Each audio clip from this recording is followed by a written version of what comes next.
Good evening. तो तैयार हैं सारे रामलाल्स?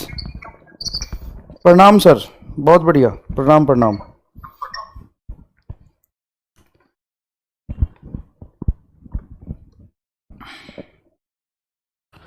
तो ऑडियो एंड वीडियो दोनों ही क्लियर है? तो जल्दी जल्दी फटाफट बता दीजिए। साउंड आ जाएगा बेटा, चिंता करने की जरूरत नहीं है, पूरी साउंड है। ऑडियो एंड वीडियो क्लियर है तो सिर्फ वाई लिखना है आपको, सिर्फ वाई लिखना है, सिर्फ वाई वाई वाई, सिर्फ और सिर्फ वाई। फटाफट लिख दीजिए, चलिए फटाफट लिख दीजिए, सिर्फ वाई लिखिए। हेलो नहीं, वाई लिखना है।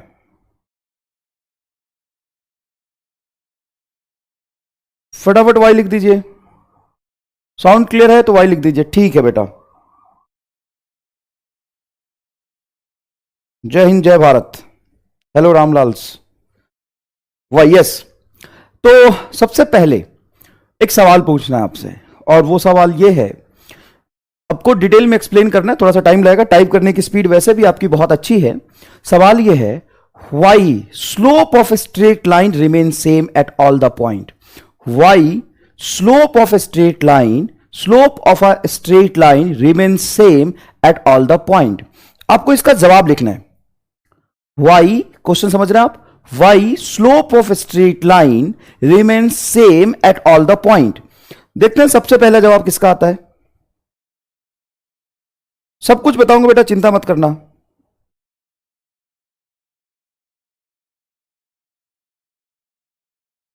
तुम आए नहीं और सबसे पहले ये पूछ रहे हो कितने देर का क्लास है। एहसान कर रहे हो क्या बेटा? मास्टर पे एहसान कर रहे हो क्या? कितनी देर की क्लास है बेटा? सबसे पहले आप यहां पे आए हैं तो आपके मन में ये क्यूरियोसिटी होना चाहिए, और ये आपको दिखाना है आंसर देके कि हम सीखने आए हैं। सिखाओ sir. Angle is same because angle is same, because angle is same, because angle is same. देखिए बेटा, राइट, बहुत इजी है। अब एक कैसे बच्चे सवाल पूछते हैं, concept should be more clear. Yes I know, concept should be very very more clear, not clear. Concept clear नहीं होना है, कंसेप्ट कंप्लीटली अंडरस्टूड होना चाहिए, आपको समझ आना चाहिए। Because angle is same, right. ये मैंने स्ट्रेट लाइन प्लॉट किया है, ये एक स्ट्रेट लाइन बढ़िया मोटा किया है ताकि तुम्हें दिखे। पतला स्ट्रेट लाइन दिखता नहीं है कभी कभी, ठीक है। ये स्ट्रेट लाइन ड्रॉ किया। अगर मैं इस पॉइंट पे स्लोप देखना चाहता हूं, slope is nothing but a tan theta. tan theta को ही नया नाम दिया हमने स्लोप। जब मैं यहां पे एक ऐसा एक्सिस प्लॉट करता हूं जो पैरेलल टू एक्स एक्सिस है, ये कोई स्ट्रेट लाइन मैंने प्लॉट नहीं किया, ये कोई ग्राफ का पार्ट नहीं है, तो क्या है सर, ये एक लाइन प्लॉट किया है जो पैरेलल टू एक्स एक्सिस है। जब मैं यहां पे एंगल देखता हूं इस ग्राफ के लिए, थीटा बन रहा, लेट से थीटा बन रहा, यहां पे भी तो एंगल एक्स एक्सिस के लिए थीटा बनेगा, क्योंकि ये एक्स एक्सिस के पैरेलल है और ये वही स्ट्रेट लाइन है। इसकी इंक्लिनेशन फिक्स है। यहां पे एंगल देखूंगा ये भी थीटा बनेगा, यहां पे एंगल देखूंगा ये भी थीटा बनेगा, यहां पे tan थीटा, यहां पे tan थीटा, यहां पे tan थीटा, यहां पे tan थीटा। अगर सेम होगा तभी ये स्ट्रेट लाइन होगा, नहीं तो नहीं होगा। अरे स्ट्रेट लाइन का मतलब समझ पहले, फिर क्या होता है, सीधा लाइन। और लाइन सीधा तभी होगा जब उसका इंक्लिनेशन एक्स एक्सिस से एंगल हर पॉइंट पे फिक्स होगा। Corresponding angle same at all point. समझ में आया कि नहीं आया? ठीक है बेटा। तो पहले लेक्चर पूरा देखिए, लेक्चर पूरा देखिए और ध्यान से देखिए, ठीक है ना। चलिए अब फटाफट हम आपके लिए लेके आए हैं पहले कुछ सवाल, वो फिर लास्ट लेक्चर पे, फिर है आपके कुछ डाउट्स, वो भी हम लेंगे, ठीक है बेटा, वो भी हम लेंगे, सब कुछ बताएंगे आपको, चिंता करने की जरूरत नहीं है। चलिए देखिए, एक सवाल लिखा मैंने, draw graph between time period. अब सर ये टाइम पीरियड क्या होता है? टाइम पीरियड तो आप समझिए सिर्फ टी होता है, and frequency. Time period and frequency. Sir time period and frequency में रिलेशन भी तो पता होना चाहिए, तभी तो ग्राफ प्लॉट करेंगे। हम तो मैथ पढ़ रहे हैं, हमें तो फिजिक्स अभी पढ़ाया नहीं गया है। तो ये रिलेशन रहा, T is equal to 1/f, T is equal to 1/f, ठीक है बेटा, T is equal to 1/f। तो फटाफट बताइए कौन सा ग्राफ सही है, बताइए। A B C D, A B C D, कौन सा ग्राफ सही है? गुड इवनिंग सर, लेट आए हैं बेटा आप? हाँ, कई बार बच्चे लेट आते हैं। कल मुझे समझ आया कि बच्चे रिपीट क्यों पूछते होंगे ज्यादा। कोई जेन्युइन बच्चा भी रिपीट पूछता है, तो वो बच्चा पता है कौन है, लेट आता है। अरे भैया ये तो तुम मूवी जाते हो, वहां पे 15 मिनट लेट जाते हो तो बोलते हो कि रिपीट कर दो। सिनेमा तक तो रिपीट नहीं होता, और एमआर तुम्हारे लिए रिपीट करेगा। बेटा स्कूल का मास्टर नहीं है हम, समझ में है कि नहीं है? तो टाइम पे आओ, हम आते हैं टाइम पे, हम लेट नहीं करते हैं, हम टाइम पे आते हैं, हम टाइम से ज्यादा पढ़ाते हैं, हम एक्स्ट्रा पढ़ाते हैं। बीच में कोई प्रॉब्लम होता है कुछ बच्चों के लिए तो एक्स्ट्रा वीडियो रिकॉर्ड करके भी देते हैं। ये मतलब ये मैं आपको फील नहीं करा रहा, लेकिन मैं आपको ये रियलाइज कराने की कोशिश कर रहा हूं, dedication level should be same from both side. अगर मेरा डेडिकेशन लेवल देख रहे हैं आप, तो अपने डेडिकेशन लेवल को देखिए, कंपेयर करिए और थोड़ा शर्माइए। शर्माइए ना बेटा, अच्छा लगेगा, थोड़ा शर्माइए। घर में कोई नहीं है ना, अकेले बैठे हो, थोड़ा शर्माओ, थोड़ा सा शर्मा लो यार, है ना? तो लेट आना बंद कर दो और रिपीट लिखना बंद करो। सी सी सी सी। एक भी जवाब मुझे गलत अभी तक दिखाई नहीं, एक भी जवाब हमें गलत नहीं दिखा। हां, पीयूष कुमार उपाध्याय ये कह रहे हैं ए होगा सर। बिल्कुल पीयूष कुमार उपाध्याय, तुम को एक गोली दूंगा मैं, क्लास के बाद मिलना, एक पता दूंगा, वहां पे जाना, एक गोली मिलेगा वो खा लेना। ये स्पेशली गोली मिलेगा प्रकाश कुमार उपाध्याय को, ठीक है? रेक्टेंगुलर हाइपरबोला सी सी सी सी सी। 100% तो नहीं कह सकता, लेकिन 99% जवाब है सी। Very good. और इसी को हम कहते हैं रेक्टेंगुलर हाइपरबोला। क्यों सर? ये इनवर्सली प्रोपोर्शनल है। यहां पे लिखा है T is inversely equal to, ही लिख सकते हैं हम डायरेक्ट 1/f। सर एक बच्चा पूछता है मेरे से, सुनो कैसे कैसे डाउट आते हैं थोड़ा समझना। बच्चा पूछता है कि सर आपने बोला था कि पावर सेम हो तो ग्राफ स्ट्रेट लाइन बनना चाहिए। अगर आप x into y is equal to 1 लिखते हो तो इसका x का पावर 1 और y का भी पावर 1, तो यहां पे ग्राफ स्ट्रेट लाइन बनना चाहिए। सर यहां पे भी अगर मैं फ्रीक्वेंसी को इधर ले जाऊं, फ्रीक्वेंसी को इधर ले जाऊं, फ्रीक्वेंसी को इधर ले जाऊं, तो f इंटू टी बराबर 1 आ जाएगा, तो ग्राफ स्ट्रेट लाइन बनना चाहिए। सर ऐसे बच्चों के डाउट होते हैं। ठीक है बेटा, बच्चे हो, कुछ भी सोच सकते हो, भगवान ने बुद्धि नहीं दिया है तो भी सोच सकते हो। मुझे कई बार आश्चर्य होता है कि बिना बुद्धि के सोच कैसे लेते हो। लेक्चर देखा करो। दिमागी रूप से पैदल विद्यार्थियों के लिए मैंने आपको बताया था कि जब भी आप y और x का ग्राफ बनाएंगे तो y को लेफ्ट हैंड साइड रखेंगे और x को राइट हैंड साइड ले जाएंगे। आप x को उस तरफ ले जाइए, फिर कंपेयर करिए। x को इस तरफ ले जाइए, इस तरफ ले जाइए, तो y इज इक्वल टू आ जाएगा 1/x। उस तरफ लेके जाइए। और मैंने बताया था कि y के फॉर्मूले में, मतलब किसी भी फॉर्मूले में उस तरफ वेरिएबल 1/, में नीचे हो तो ग्राफ आपका रेक्टेंगुलर हाइपरबोला होता है। अब रेक्टेंगुलर हाइपरबोला दिखता कैसा है? स्ट्रेट लाइन जैसा नहीं दिखता, तो ये तो स्ट्रेट लाइन है सीधा। ये दोनों गलत होगा। सर ये कौन सा ग्राफ है? ये पैराबोला है। जरूरी नहीं कि ओरिजिन शुरू, यहां से भी शुरू हो सकता है। इसको हम कहते हैं पैराबोला। और एक पर्टिकुलर पैराबोला है जिसको हम कहते हैं अपवर्ड ओपनिंग पैराबोला। ठीक है ना? इसके बारे में डिटेल में और समझेंगे। ये है रेक्टेंगुलर हाइपरबोला, ना तो y एक्सिस को टच कर रहा, ना ही x एक्सिस को टच कर रहा। इसको हम कहते हैं रेक्टेंगुलर हाइपरबोला। सर क्यों कहते हैं? तेरा नाम घर वालों ने क्या रखा था? चमेली। सर तो चमेली क्यों है? तेरा नाम चमेली क्यों रखा था? तूने पूछा अपने घर वालों से? नहीं सर। तो मैथमेटिशियन ने, मैंने भी नहीं रखा है। इस तरह का ग्राफ जब बनता है, y और x को टच ना करे और इस तरह का रेक्टेंगुलर हाइपरबोलिक बनता, ऐसा कर्व बनता है, इसको हम रेक्टेंगुलर हाइपरबोलिक कहते हैं। समझ में आया? क्लियर है ये बात? क्लियर है ये बात? अच्छा, कई बच्चे बोले मुस्कुराता हुआ रामलाल होगा, तो मुस्कुराता हुआ रामलाल ये भी, ये देख ऐसे, और ये भी है मुस्कुराता हुआ रामलाल। इसको कहते हैं पैराबोला, इसको कहते हैं रेक्टेंगुलर हाइपरबोला। क्लियर है बेटा? चलिए चलिए, समझ आ गया। दूसरा सवाल मेरे सामने है। If time period and radius of circular path, ठीक है, टाइम पीरियड क्या बोला है बेटा? Time period and radius of circular path is given as t square is equal to krq. ये फॉर्मूला है, t square is equal to krq, where k is constant. Then draw graph between t and r. ये IIT का पूछा हुआ सवाल है। 2007-8 में IIT में ये सवाल पूछा था। क्लियर है बेटा? देखो, हाइपरबोला एंड पैराबोला में डिफरेंस क्या है? रेक्टेंगुलर हाइपरबोला और पैराबोला में डिफरेंस ये है, दोनों ग्राफ का इक्वेशन अलग है। y is equal to 1/x होता है रेक्टेंगुलर हाइपरबोला, पैराबोला होता है y is equal to x square. पहले तो इक्वेशन अलग है, दूसरा वो दिखता अलग है।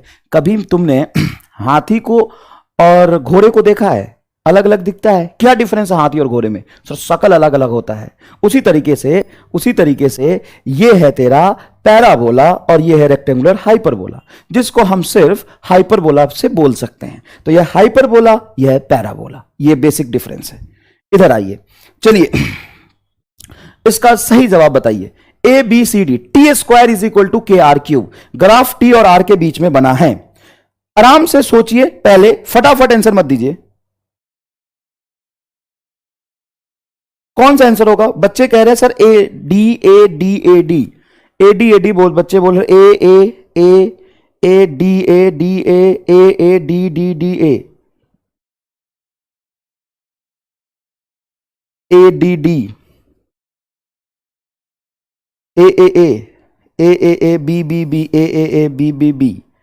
बोलो भाई क्या होगा बताओ?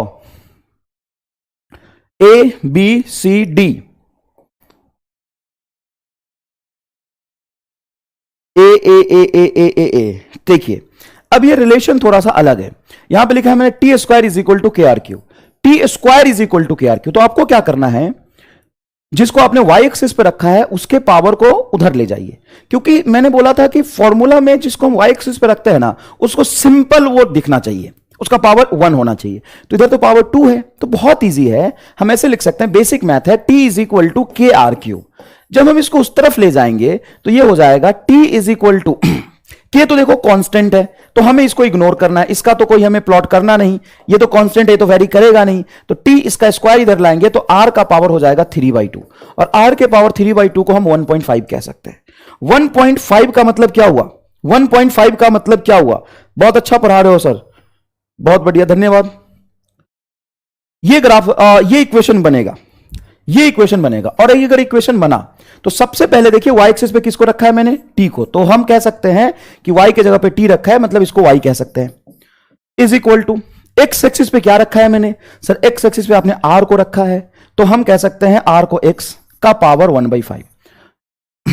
1/5 is greater than 1, greater than 1। तो स्ट्रेट लाइन तो नहीं बनेगा सर, नहीं बनेगा, स्ट्रेट लाइन नहीं बनेगा, ये गलत होगा। अच्छा सर यहां पे टी का पावर भी पॉजिटिव, और उस तरफ देखिए आर भी ऊपर है, उसका भी पावर पॉजिटिव और वो ऊपर है। अगर उसका पावर निगेटिव होता या 1 अपॉन नीचे होता तो रेक्टेंगुलर हाइपरबोला बनता, मतलब ये भी सर गलत होगा। वेरी गुड, एकदम टैलेंटेड हो बेटा तुम।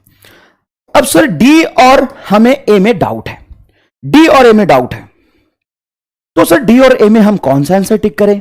ध्यान से देखिए बेटा, ए ग्राफ ऊपर उठा है और डी ग्राफ नीचे झुका है, तो सर ये है तो पैराबोला ही क्या दोनों? हां, लेकिन इक्वेशन के अकॉर्डिंग जब आप x का पावर 1 से ज्यादा हो तो ग्राफ ऊपर उठ जाएगा, x का पावर 1 से कम हो तो ग्राफ नीचे बेंड हो जाएगा।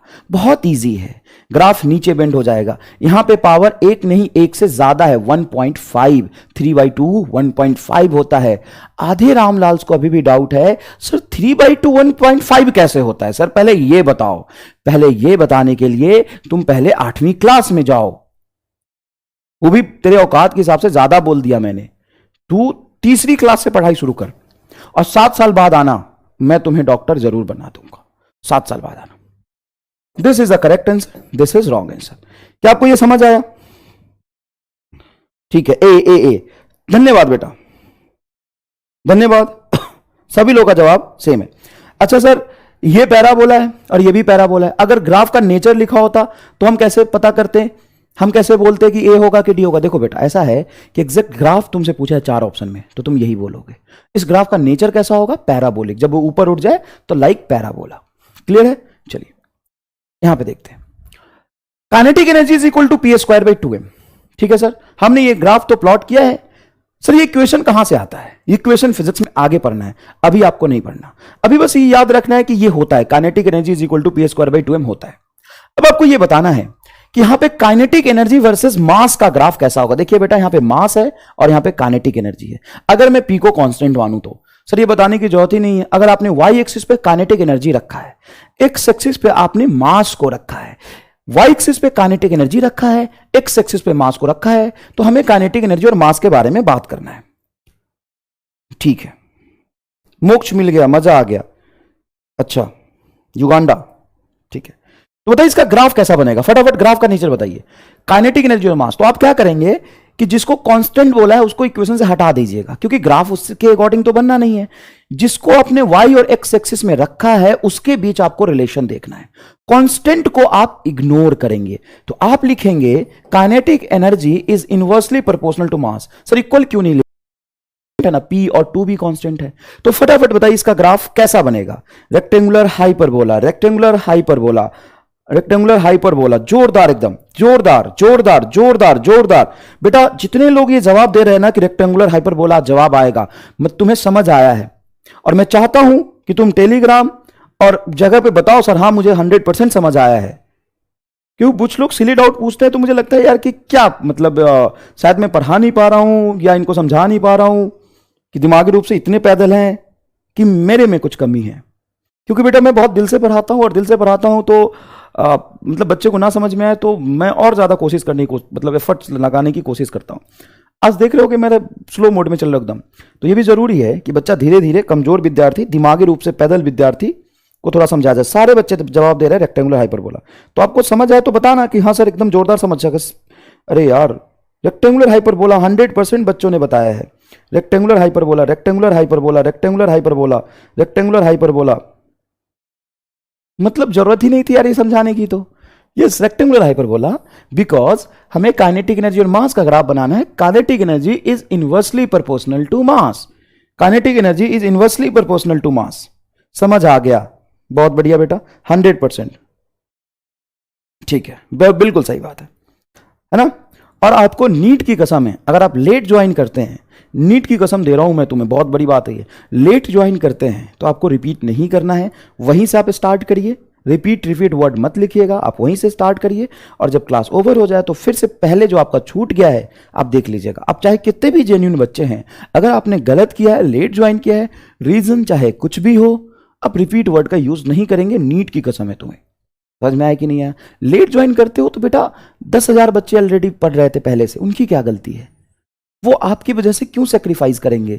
कुछ डिसिप्लिन होता है पढ़ाई करने का, है ना। हम जब स्कूलों में पढ़ते थे तो टीचर डंडे से, रॉड से मारता था गलती करने पे, और ये ऑनलाइन में तो तुम्हें बहुत छूट मिल गई है, तुम कुछ भी गलती करते हो लेकिन तुम्हें कोई कूटता नहीं है।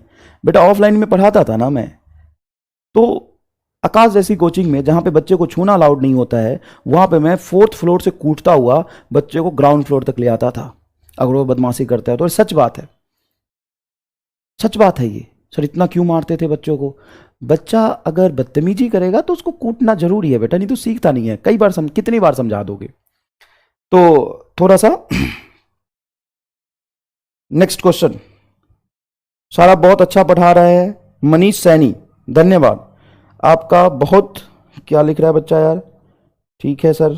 सर आप बहुत सही पढ़ाते हो, एकदम जोरदार। अगर कुछ बच्चों को भी समझ आता है तो आपका, तो कुछ बच्चों को समझ आता है मेरे लिए।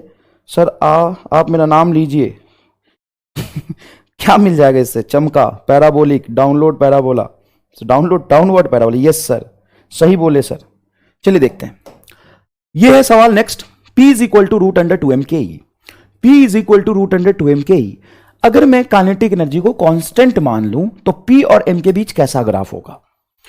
देखो बेटा, जिसको हम कांस्टेंट बोलते हैं, मतलब ग्राफ प्लॉट करते समय हमें इग्नोर करना है। हम इग्नोर करते हैं अपने जीवन में, बहुत चीज़ों को इग्नोर करते हैं। जैसे मैं क्लास में पढ़ा रहा हूँ, आप मुझे इग्नोर करते हैं।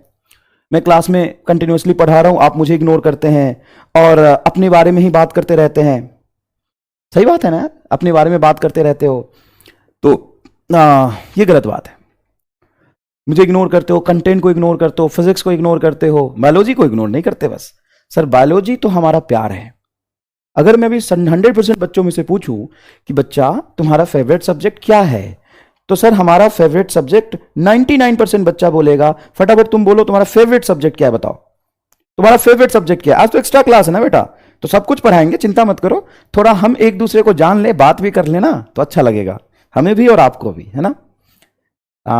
जैसे ऑफलाइन क्लास में तो हम शक्ल देख लेते हैं और शक्ल से समझ जाते हैं। अब शक्ल तो आपके दिख नहीं पा रहे, हम सिर्फ आप मुझे देख पा रहे हो, तो थोड़ा सा बातचीत कर लेते हैं, क्या दिक्कत है। थोड़ा सा बातचीत कर लेते हैं। No sir, physics physics biology biology physics physics physics biology physics physics physics physics physics physics bio bio physics bio physics bio physics bio physics. अबे केमिस्ट्री को भूल गए हो क्या तुम लोग? Chemistry bio bio bio bio bio bio bio physics physics physics physics only physics only. बहुत बढ़िया। Bio bio bio bio physics math physics bio bio physics bio physics chemistry, मतलब फिजिक्स बायो चल रहा है, physics and bio physics and bio. तो इसका physics and bio मैं समझाता हूं बेटा। फिजिक्स एंड बायो ये जो फिजिक्स लिख रहा है ना, वो इसलिए लिख रहे हैं कि जो वो ऐसे लोग हैं जो टीचर सामने हो उसका सब्जेक्ट बोल दो, ताकि टीचर भी थोड़ा सा मोटिवेटेड रहे। तो धन्यवाद मुझे मोटिवेट करने के लिए। वैसे तो आपको ही पता है कि आपका favourite subject for the NEET is biology. मैं इस बात को एक्सेप्ट करता हूं बहुत अच्छे से। केमिस्ट्री पॉलिटिकल साइंस देख रहा हो इस रामलाल को, पॉलिटिकल साइंस। तो बेटा तुम्हारे लिए तो था वो ठेले वाला ऑप्शन। कौन है ये पॉलिटिकल साइंस वाला? इसको ढूंढता हूं मैं, तो निकल गया वैसे। Physics is love sir, all are favourite. Physics because of you, physics physics physics. ठेले वाला ऑप्शन तुम्हारे लिए तो था यार, पॉलिटिकल साइंस। चलो फिजिक्स। तो चलिए, मतलब टीचर को मोटिवेटेड रखिएगा, तभी टीचर थोड़ा सा जान लगा के पढ़ाएगा। टीचर भी मोटिवेट रहना जरूरी है, मतलब गजब हो, अच्छी बात है। कुछ लोग तो ऐसे भी होते हैं कि थोड़ा ना समझ भी आए तो टीचर की रिस्पेक्ट करते हो, कहते हैं हाँ सर समझ आया, आप चिंता मत करो सर, समझ आया सर, जोरदार समझ आया सर, आप चिंता मत करो। तो अच्छे बच्चे होते हैं, ऐसे भी भोले बच्चे हैं बेचारे। थोड़ा कम भी समझ में आए तो टीचर को मोटिवेटेड रखता है कि टीचर और जान लगा के पढ़ाए। बहुत बढ़िया। लेकिन डाउट भी पूछना इक्वली जरूरी है, डाउट भी पूछना इक्वली जरूरी है। फिजिक्स, चलिए चिंता मत करो, बायो में भी हमारे स्टार लगाने लगोगे तुम, ठीक है ना? कुछ दिन की बात है, हर जगह तुम्हें मैं स्टार ही लगाओगे, चिंता मत करो, ठीक है ना? चलो देखो, अब ये ग्राफ बनाना है। तो सारे बच्चों ने सही जवाब दे दिया। इसका क्या जवाब दिया था? काइनेटिक एनर्जी को अगर मैं कांस्टेंट मान लूं, क्यों मानूंगा? क्योंकि हमें काइनेटिक एनर्जी को इग्नोर करना है। क्यों करना है? क्योंकि वाई एक्स एक्सिस पे काइनेटिक एनर्जी है ही नहीं। तो फॉर्मूले में जिसका ग्राफ आपको प्लॉट करना है, जिसके बीच में आपको रिलेशन देखना है, उसको कंसीडर करिए और बाकी को आप इग्नोर कर दीजिए। जैसे बाकी को इग्नोर करेंगे तो पी और एम, तो पी इज प्रोपोर्शनल टू कह सकते हैं, आप चाहे तो इक्वल टू भी देख सकते हैं, क्योंकि आपको तो ग्राफ ही प्लॉट करना है ना, इक्वेशन का नेचर ही तो देखना है। ये रूट एम मींस एम का पावर हाफ, एम का पावर हाफ, एम का पावर हाफ मींस एक से कम पावर है उस फिजिकल क्वांटिटी का जो एक्स एक्सिस पे है। तो ये बनेगा। सर इसको हम बोलेंगे क्या?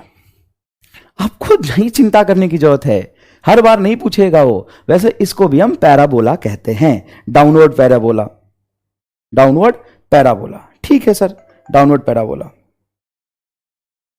Downward parabola. MR is love, ठीक है, डाउनवर्ड पैराबोला। अच्छा, एक बच्चा बोला क्राइंग कर पैराबोला, बिल्कुल सही है, ये रोता हुआ रामलाल है। चलिए फटाफट पढ़ते हैं। Time period of a simple pendulum t is equal to 2 pi root under L by G. Then draw given graph.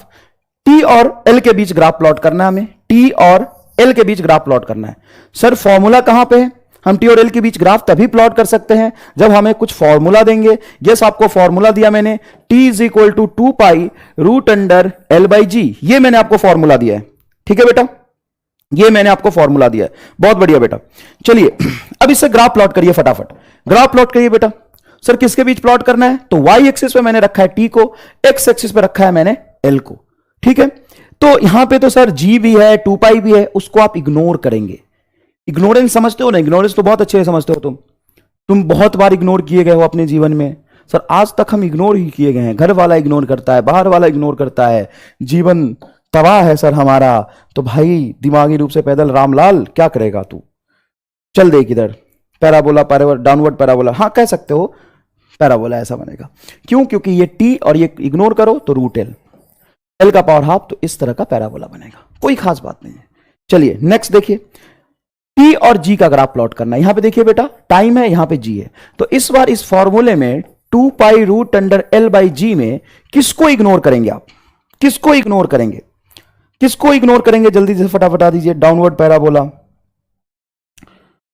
किसको इग्नोर करेंगे आप? डाउनवर्ड पैराबोला, पैराबोला बोल दो ना, कोई दिक्कत नहीं है, नीचे की तरफ झुका हुआ वेंट पैराबोला, ठीक है। एक्स एक्सिस की तरफ जो पैराबोला बनेगा। ठीक है बेटा, बिल्कुल सही जवाब है। चलो ये बताओ, इसमें किसको इग्नोर करोगे? तो इसमें इग्नोर करेंगे हम 2 पाई को और एल को, इन दोनों को इग्नोर कर देंगे। हमें उनसे मतलब ही नहीं है, क्योंकि उनका हमें वेरिएशन ही नहीं देखना, ग्राफ ही नहीं देखना। तुम्हें किसका ग्राफ देखना है? हमें देखना है टी प्रोपोर्शनल टू 1/√g, मतलब इसको कह सकते हैं नीचे g का पावर हाफ है।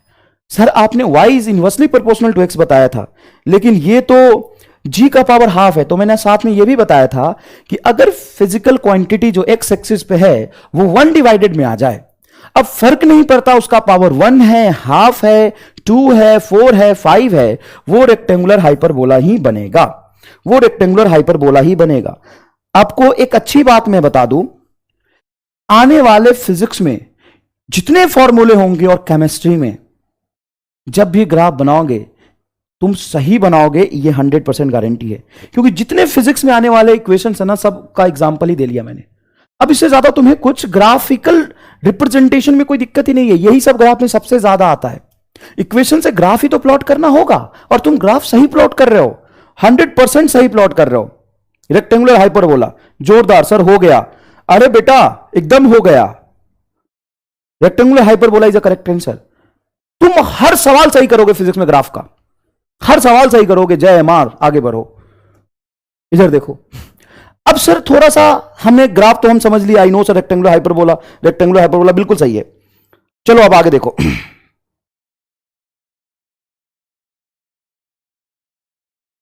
नहीं, time should be on x axis. देखो बेटा, exactly time should be on x axis, तुम सही बोल रहे हो। कई बार क्या होता है कि एग्जामिनर तुम्हें वो प्लॉट करने के लिए बोलेगा, लेकिन जब एग्जामिनर प्लॉट करने के लिए बोलेगा तो आपको उसे सवाल नहीं करना कि हमें ये पढ़ाया गया था। जो फिजिकली सही है वो मैंने थोड़ा फील कराया था, लेकिन एग्जामिनर आपसे हाइपोथेटिकल सवाल भी पूछता है। एग्जामिनर आपसे हाइपोथेटिकल सवाल भी पूछता है, तो आपको एग्जामिनर के कंसेप्ट के अकॉर्डिंग आपको जवाब देना है। आपको एग्जामिनर से समझ आ गया सर? समझ आ गया। ठीक है बेटा, चलिए अब हम ये ग्राफ देखते हैं। अब इस ग्राफ में 2 चीजें पूछी जा सकती है, इनफैक्ट 3 चीजें पूछी जा सकती है।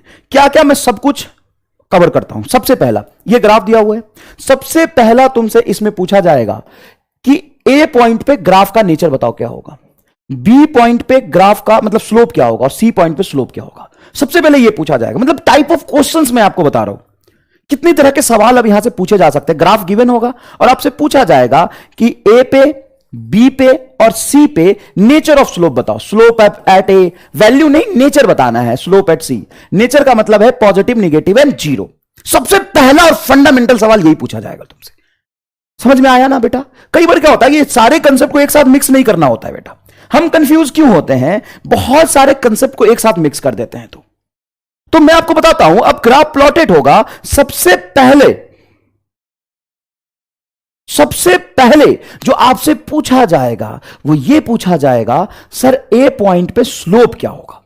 ठीक है ना? तो फटाफट ए पे स्लोप बताइए क्या होगा। सिर्फ ए पे बताएंगे आप, पहले सिर्फ ए पे बताएंगे। अरे यार मतलब तुम जोरदार हो यार। Karan Sharma, slope positive magnitude increasing, नहीं। Navneet Sinha, negative, zero and positive, very good. Rudra Pratap, decreasing, zero, increasing. नहीं बेटा, ये थोड़ा सा निगेटिव, जीरो एंड पॉजिटिव, बिल्कुल सही है जवाब है। कुछ Preet Singh, Sejal Preet Singh, negative, zero and positive. Devesh, बहुत बढ़िया बेटा, बहुत बढ़िया बेटा। इससे भी पहले कई लोगों ने जवाब दे दिया था। ठीक है, अब फटाफट देखते हैं। Negative, negative, negative, negative, negative, negative, negative, negative, negative, negative. तो बेटा देखो, कोई भी चीज तुमसे पूछा जाए तो पहले स्टेप वाइज हम फॉलो करते हैं। तो सबसे पहला सवाल इसमें यही बन सकता है, negative, negative, negative, negative, negative, negative, negative. Yes yes, negative, negative, yes, negative, yes yes yes, negative, negative, negative, negative, ये negative, negative, negative, via, negative, negative, negative, via, negative, negative, negative. ओहो हो, negative, negative, negative, एकदम जोरदार, negative. अब जिनको नहीं समझ आया वो ऐसे देखिए, यहां पे जब आप टेंजेंट प्लॉट करेंगे तो एंगल 90 से ज्यादा होगा, सही बात है। बी पे स्लोप क्या होगा? बी पे स्लोप क्या होगा? बी पे स्लोप होगा सर जीरो। बी पे स्लोप क्या होगा? निगेटिव। समझ आ गया सर? बी पे स्लोप बताइए, बिल्कुल सही है, negative, zero and positive. Shivani, अरे यार मतलब तुम भले ही कहीं कहीं से बैठो लेकिन बहुत जोरदार बच्चे हैं बेटा। मतलब I am extremely happy with your batch, मतलब बहुत मजा आ रहा है मुझे पढ़ा के, और मुझे ये कहने में कोई कष्ट नहीं है। देखो बेटा, कुछ बुरा लगेगा तो बुरा भी मैं बोलूंगा, कुछ अच्छा लगेगा वो भी मैं आपको बताऊंगा। तो सच में आई एम एक्सट्रीमली हैप्पी। बहुत बढ़िया बेटा, क्या बताया यार, बता दो दुनिया वालों को, कोई नहीं टक्कर में। कहां पड़े हो चक्कर में? रो चाचा, कहां पड़े हो चक्कर में? कोई नहीं है टक्कर में। आओ इधर देखते हैं, बताओ बी पे स्लोप 0। कुछ चचा टाइप लोग हैं जो चक्कर में पड़े, 0 0 0। बहुत बढ़िया बेटा, चलो सी पॉइंट पे स्लोप देखना है तो ऐसे टेंजेंट प्लॉट करेंगे। यहां पे जो एंगल बन रहा है, अब देखिए एक्स एक्सिस से 90 से कम है, यहां पे एक्स एक्सिस से 90 से ज्यादा एंगल बन रहा था, मतलब सी पे स्लोप है आपका पॉजिटिव। वेरी गुड बेटा, वेरी गुड, एकदम जोरदार बताया आपने, एकदम जोरदार बताया, एकदम जोरदार बताया। अब सर ये तो पहला सवाल हो गया, ये कभी कभी पूछा जाता है, ठीक है। अब हम आते हैं मैग्नीट्यूड ऑफ स्लोप। सर ये मैग्नीट्यूड का मतलब क्या है बताइए? मैग्नीट्यूड ऑफ स्लोप का मतलब है, ये कहता है कि स्लोप का मैग्नीट्यूड बताओ, प्लस माइनस हमें कोई मतलब नहीं है। तो एक बात बताइए, जब आप यहां पे थे तो आपने बोला था स्लोप निगेटिव है, तो निगेटिव में कुछ वैल्यू तो रहा होगा ना बेटा, और निगेटिव से अब 0 पे आ रहा है। देखिए ये ग्राफ लेट रहा है, धीरे धीरे लेट के पूरा लेट गया, तो यहां पे स्लोप अब कहते हो -5 है कुछ, तो क्या ये -3 -1 फिर 0 हो जाएगा क्या? सही लिखा है। कैसे सर? तो देखो ये स्ट्रेट लाइन यहां पे खड़ा है, अब ये खड़ा स्ट्रेट लाइन, देखो वर्टिकल लाइन यहां पे दिख रहा है थोड़ा, और ये वर्टिकल लाइन धीरे धीरे लेट रहा है, धीरे धीरे लेट रहा है, धीरे धीरे लेट रहा है, और बी पे आके वर्टिकल लाइन पूरा लेट गया। लेटे हुए स्ट्रेट लाइन का स्लोप क्या हो जाता है? 0। लेटे हुए स्ट्रेट लाइन का स्लोप क्या हो जाता है? 0। नहीं, यहां पे क्वाड्रेट नहीं देखना बेटा, यहां पे सिर्फ एंगल देखना है एक्स एक्सिस से। क्लियर है? तो देखिए ये ऐसे ऐसे लेटता जा रहा है, लेटता जा रहा है, लेटता जा रहा है, लेटता जा रहा है, ठीक है बेटा। तो यहां पे स्लोप का मैग्नीट्यूड कम होता जाएगा, क्योंकि ग्राफ लेटे जा रहा है, लेटता जा रहा है, और बी पे पूरा लेट गया, तो हम ऐसा लिख सकते हैं 0। और फिर आप देखें यहां पे स्लोप, ये ग्राफ धीरे धीरे ऊपर उठ रहा, उठ रहा, उठ रहा, उठ रहा, उठ रहा, तो यहां पे होता जाएगा 1, ये एग्जांपल है बस, 2 3 4 5 ऐसा। अब यहां से ओरिजिन से आप इस तरफ चल के जाएंगे, इस तरफ चल के जाएंगे, तो आप देखिए लगातार स्लोप की वैल्यू, सॉरी इस तरफ चल के जाएंगे तो मैग्नीट्यूड देखेंगे, तो मैग्नीट्यूड में माइनस नहीं देखना आपको, मैग्नीट्यूड में आपको माइनस नहीं देखना। क्लियर है? अब बताइए यहां पे मैग्नीट्यूड क्या होता है? -5 का मैग्नीट्यूड क्या होता है? What is the magnitude of -5? Magnitude of -5 is 5, magnitude of -3 is 3, magnitude of -1 is 1, magnitude of 0 is 0, magnitude of 1 2 3 4। मतलब जब ये माइनस लगा होगा ना, तो भी हमें उसे मैग्नीट्यूड मतलब वो 5 मानेंगे, तो इसका मैग्नीट्यूड क्या होगा? 5। इसका मैग्नीट्यूड सर 3, इसका मैग्नीट्यूड 1, तो मैग्नीट्यूड क्या हुआ बताओ सर? डिक्रीज हो रहा। Magnitude, magnitude of slope decrease हुआ सर, और यहां से इंक्रीज हुआ sir, magnitude of slope increase हुआ। क्या ये आपको समझ में आया? तो पहले स्लोप क्या हो रहा? डिक्रीज हो रहा सर। पहले स्लोप क्या हो रहा? सॉरी, मैग्नीट्यूड ऑफ स्लोप क्या हो रहा? डिक्रीज हो रहा। फिर मैग्नीट्यूड ऑफ स्लोप क्या हुआ? इंक्रीज हुआ। यह बेटा बात हो गई मैग्नीट्यूड ऑफ स्लोप की। लेकिन इसका मैंने आपको एमआर स्टार बताया था, क्या बताया था इसका एमआर स्टार? कि आपको यह नहीं देखना कि टेंजेंट प्लॉट करके आपको नहीं देखना। मान लीजिए ये ग्राफ है, तो टेंजेंट प्लॉट करके नहीं देखना, थोड़ा सा बेटा बुद्धि लगेगा। 2 तरीका है आपके पास, या तो आप मजदूरी करें, या आप एमआर स्टार लगाएं। एमआर स्टार क्या कहता है? एमआर स्टार कहता है कि अगर आपको मैग्नीट्यूड ऑफ स्लोप देखना है तो आप एक काम करें, आप पूरे ग्राफ में 0 देखे कहां पे होगा? 0 देखे कहां पे होगा? न्यूमेरिकल वैल्यू को मैग्नीट्यूड कहते हैं। बिल्कुल सही बेटा, न्यूमेरिकल वैल्यू में माइनस से कोई मतलब नहीं है। पूरे ग्राफ में 0 देखे कहां पे होगा? बस अगर मैग्नीट्यूड की बात कर रहा है तो आप पूरे ग्राफ में सिर्फ 0 देखे कहां पे होगा? सिर्फ 0 से मतलब रखो, किसी से भी प्लस माइनस नहीं देखना। एमआर स्टार कहता है कि आप पूरे ग्राफ में स्लोप 0 देखे कहां पे होगा? बेटा बुद्धि लगाओ, बुद्धि। भले ही बुद्धि लगाने में एक बार कष्ट होगा, लेकिन अगली बार से जब तुम किसी को बताओगे भी ना, तुम किसी मास्टर को भी जाके बता दोगे ना, उसको कहेगा यार जोरदार बताया तूने, उसको बता देना। नहीं तो आज तक दुनिया में स्लोप हमेशा टेंजेंट लाइन खींच के मजदूरी करके ही देखते हैं। तो तुम्हें जोरदार समझाया मैंने। मैग्नीट्यूड की अगर बात होगी तो आपको मजदूरी नहीं करना, आपको सिर्फ यह करना है कि यहां पे टेंजेंट प्लॉट करिए, आपको स्लोप 0 दिख रहा। और लॉजिकली बेटा सोचो कि यहां पे तुम भिखारी हो, स्लोप 0 है, मतलब कोई मान लो तेरे पास पूछो कि तेरे पास कितने पैसे? सर 0 पैसे। इसका क्या मतलब हुआ? कि यहां पे वैल्यू 0 है। क्या यहां पे कुछ था? हां, प्लस माइनस हमें देखना नहीं क्योंकि हम मैग्नीट्यूड देख रहे हैं। यहां कुछ था, यहां पे 0 हो गया, फिर यहां कुछ है। बी लॉजिकल, थोड़ा सा अपने अंदर की आग को बाहर आने दो और बताओ यहां पे कुछ था क्या? हां सर यहां पे कुछ था। हमें प्लस माइनस नहीं देखना क्योंकि हम मैग्नीट्यूड की बात कर रहे हैं। यहां पे कुछ था, यहां पे 0 हो गया, यहां पे भी कुछ है। तो अब बेसिक बात है, कुछ से 0 हुआ मतलब डिक्रीज हुआ, फिर इंक्रीज हुआ। तो मैग्नीट्यूड ऑफ स्लोप आपने क्या लिखा है? First decrease, magnitude of slope first decrease then increase. अब बताओ कितने लोगों को यह चमका? कितने लोगों को यह चमका? मैं गरीब हूं,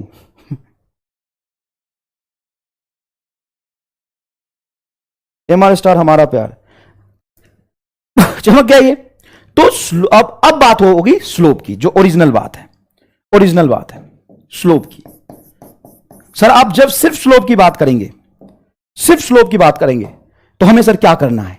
ये बच्चा बताएगा, हर एक बच्चा बताएगा। अरे वो चचा, हर एक बच्चा बताएगा। अभी भी जिसको डाउट है स्लोप में, वो चचा टाइप लोग हैं, वो चचा कहां पर हो चक्कर में, हर बच्चा देखो MR स्टार लगाएगा, हर बच्चा MR स्टार लगाएगा और हर कोई सही जवाब देगा। चमका, अरे भाई चमका, ओहो जोरदार, अरे यार रुलाएगा क्या एकदम, धमाका। चमका, बहुत बढ़िया, मजा आ गया सर, ओहो जोरदार। अच्छा, पहले एक दो क्लास में मेरी स्पीड थोड़ी तेज थी और क्योंकि मैंने जिस तरह के क्लासेस में पढ़ाया बेटा, वहां पे यकीन नहीं करोगे, मतलब तुम लोग थोड़ा सा स्माइल, इंक्रीजिंग,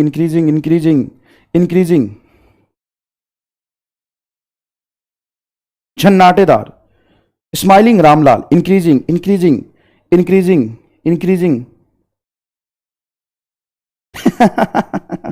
देवांश कहता है why there is no option for like. App में ऑप्शन होना चाहिए। नहीं बेटा, वो तुम मेल कर सकते हो कि सर मेरी तरफ से सर को एक लाइक देना। मेल कर सकते हो, जोरदार है ना, कि MR स्टार सिखा दिया सर ने, एकदम जोरदार। यहां पे लाइक का ऑप्शन नहीं है। जय MR star, thanks best teacher, why there is no option. Superb. Ramlal आपका फैन, वाह यार, हम रामलाल आपका फैन, गजब। इंक्रीजिंग। तो जब स्लोप की बात होगी तो हर बच्चा प्रीवियस लेक्चर को देखा है और लास्ट में कई बच्चे ना वो थोड़ा सा पेशेंस लूज कर गए थे। ये जो MR स्टार जैसी चीज होती है ना, वो हमेशा क्लास के लास्ट में समझाता हूं मैं, क्योंकि वो संघर्ष के बाद ही दी जाती है, अचानक से नहीं दी जाती। हमेशा वो चीजें संघर्ष के बाद दी जाती है। चलिए बताइए, सिर्फ स्लोप की बात होगी तो इस ग्राफ में आप क्या कहेंगे? Sir this is a smiling curve, this one is a smiling curve, इसलिए इसका स्लोप कंटिन्यूअसली इंक्रीज होगा, कंटिन्यूअसली इंक्रीजिंग। स्लोप की बात होगी तो कंटिन्यूअसली इंक्रीजिंग होगा, राइट? स्लोप की बात होगी तो कंटिन्यूअसली इंक्रीजिंग होगा। चलिए अब यहां देखते हैं। अब एक सवाल था मॉड्यूल में, y वर्सेस x एक्सिस, ऐसा ग्राफ था। क्वेश्चन नंबर थर्ड, जो मैक्सिमम बच्चों को डाउट था। तो मैंने आपको बोला था टेलीग्राम में कि ये जो सवाल है, यस रामलाल खुश है, यू आर ग्रेट, ठीक है।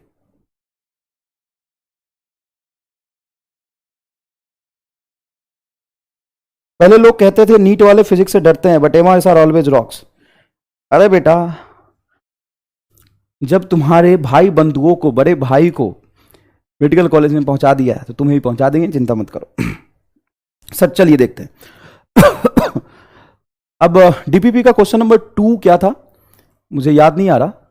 टू ये था, हाँ बिल्कुल 2 ये था कि कुछ ऐसा था, V is proportional to T square, ये रिलेशन था।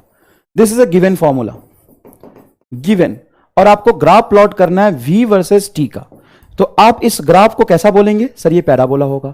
लेकिन अगर आपको ग्राफ प्लॉट करना है V versus T square, this is a difference, समझने की कोशिश करिए, ये दोनों चीजें अलग है। जब आप ग्राफ प्लॉट कर रहे हो इसी फॉर्मूले से, V is proportional to T square, y axis पे आपने V रखा और x एक्सिस पे आपने T रखा है। y एक्सिस पे आपने V रखा है और एक्स एक्सिस पे आपने टी रखा है।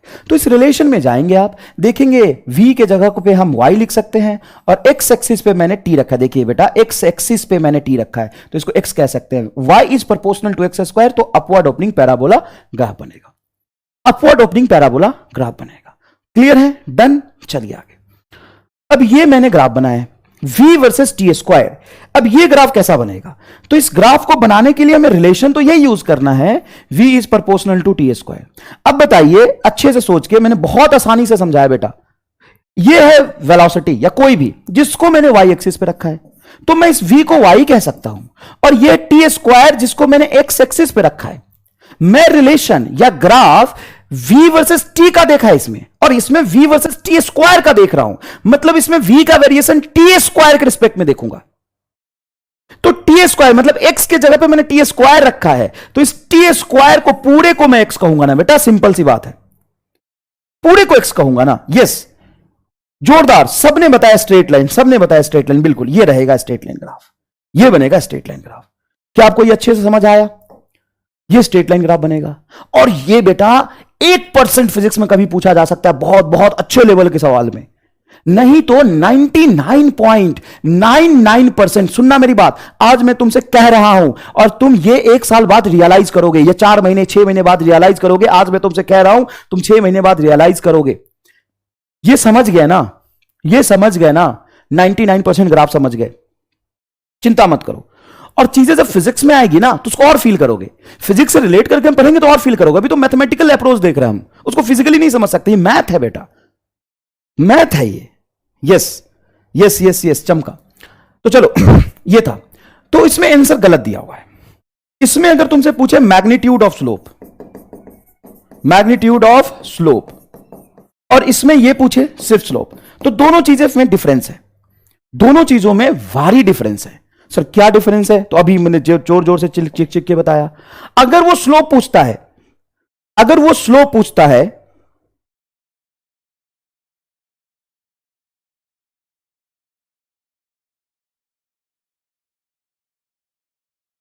देखो ये सब टॉपिक कोई नहीं पढ़ाता, आपने ये सब टॉपिक पढ़ा के इसको मजबूत कर दिया। हाँ बेटा, फिजिक्स में जब पढ़ते हैं ना तो बच्चे को फिजिक्स और मैथ दोनों समझना पड़ता है। तो मैंने जानबूझ के पहले मैथ से आपका सामना कराया कि आप पहले झेल लो, थोड़ा सा संघर्ष करो, अपने आप को मजबूत बना लो, उसके बाद फिजिक्स तुम आराम से समझ लोगे, कोई दिक्कत नहीं है।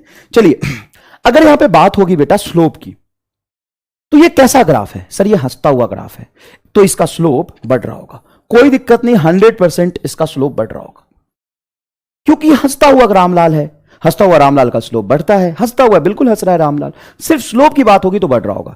क्वेश्चन नंबर 3 जो डीपीपी का, उसके आंसर में करेक्शन है बेटा, हो जाता है कभी कभी, ठीक है ना।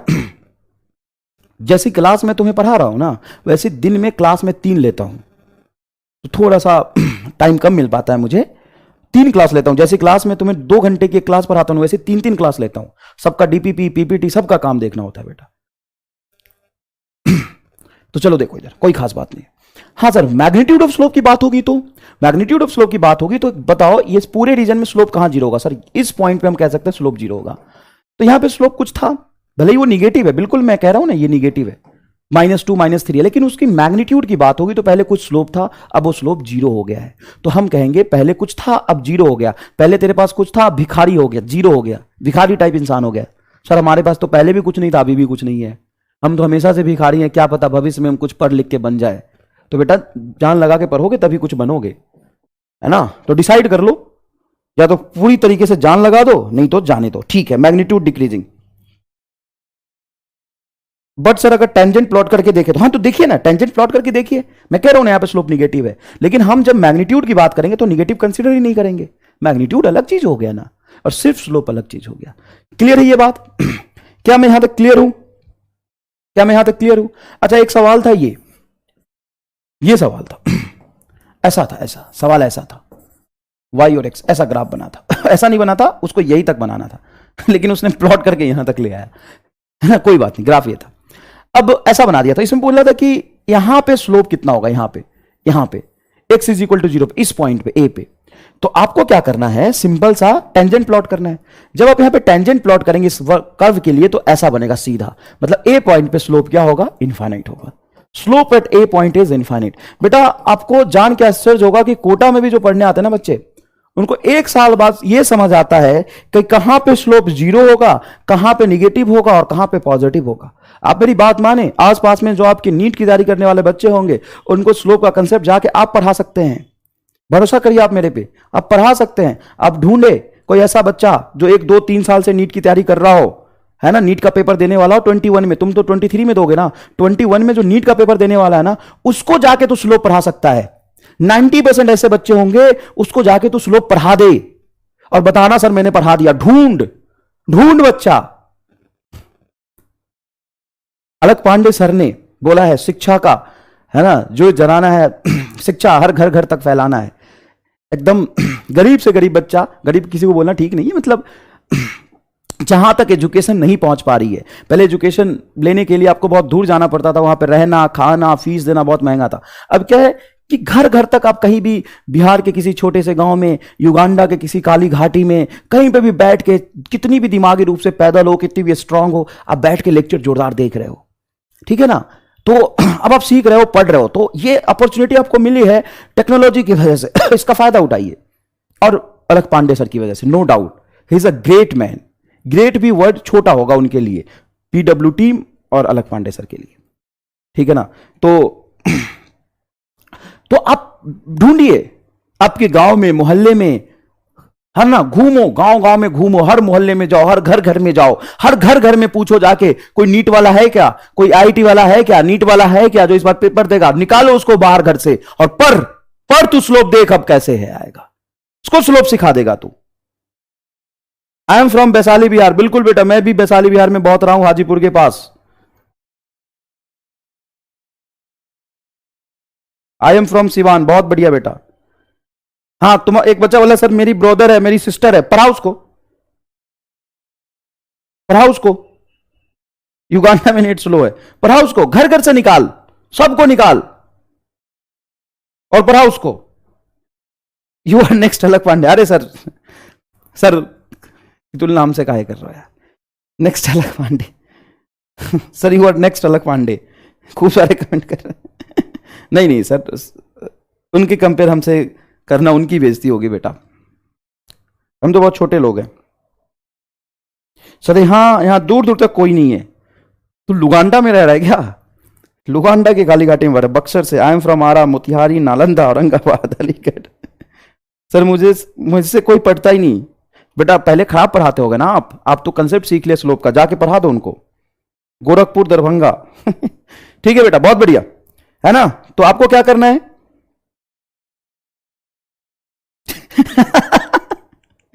राज सोफिया नेक्स्ट लेवल। सर मैं कल से यूट्यूब पे स्लोप पढ़ाऊंगा। बहुत बढ़िया, बिल्कुल पढ़ा सकते हैं।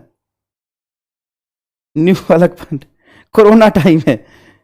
बिल्कुल सर, बिल्कुल आप पढ़ाइए, घर से निकाल के पढ़ाइए बच्चों को, सबको स्लोप पढ़ाइए, सबका हक है स्लोप पढ़ने का। चलो अब मैंने ये टेबल बनाया, इस टेबल को हमें फिल करना है। मैंने 4 ग्राफ बनाए, ए बी सी डी। अगर आप ये बहुत अच्छे से कर पाए, मतलब आपको ने स्लोप पे पीएचडी कर ली साहब। अब मैंने बताया था ना कि कितनी तरह की बातें पूछी जा सकती है, 3 तरह की।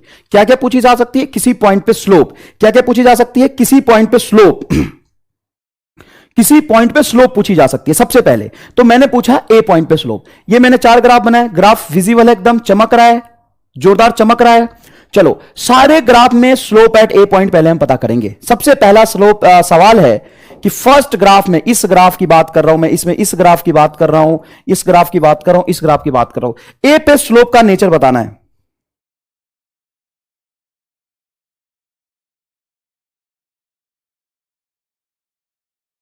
चलिए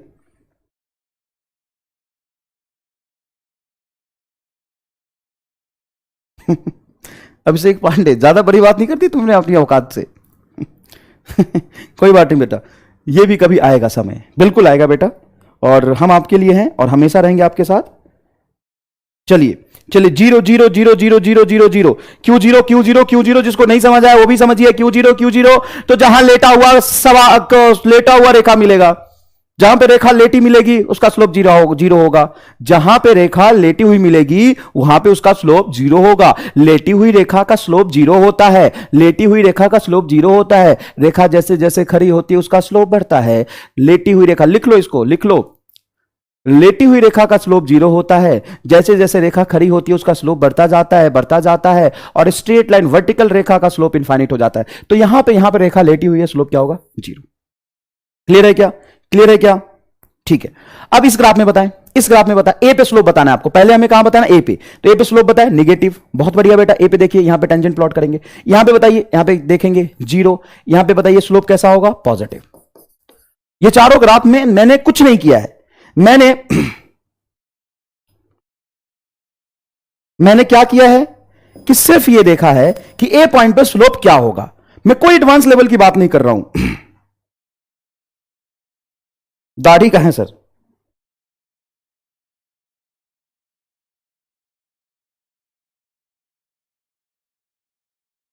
बहुत बढ़िया बेटा, चलो बोलो। बी पे स्लोप बताना है यहां पे। तो यहां पे टेंजेंट आप प्लॉट करेंगे। देखिए टेंजेंट आप खींचेंगे, एंगल 90 से ज्यादा बन रहा है, निगेटिव होगा। बहुत बढ़िया। यहां पे बी पे देखिए स्लोप जीरो होगा। इसमें बी में देखिए, तो देखिए बेटा यहां पे टेंजेंट आप ऐसे प्लॉट करेंगे, एंगल 90 से कम बन रहा है, यहां पे स्लोप पॉजिटिव होगा और बी पे यहां पे स्लोप जीरो होगा। मैंने क्या बनाया है? मैंने आपसे क्या पूछा है? सिर्फ ए और बी पे स्लोप, सिर्फ ए और बी पे स्लोप। क्या 100% ये समझ आ गया है? 100% अगर आपको समझ में आ गया है तो आप लिख दीजिए चमका, एकदम लिख दीजिए चमका। 100% अगर समझ आ गया, सारा सही है तो लिखिए चमका, एकदम सही बात है।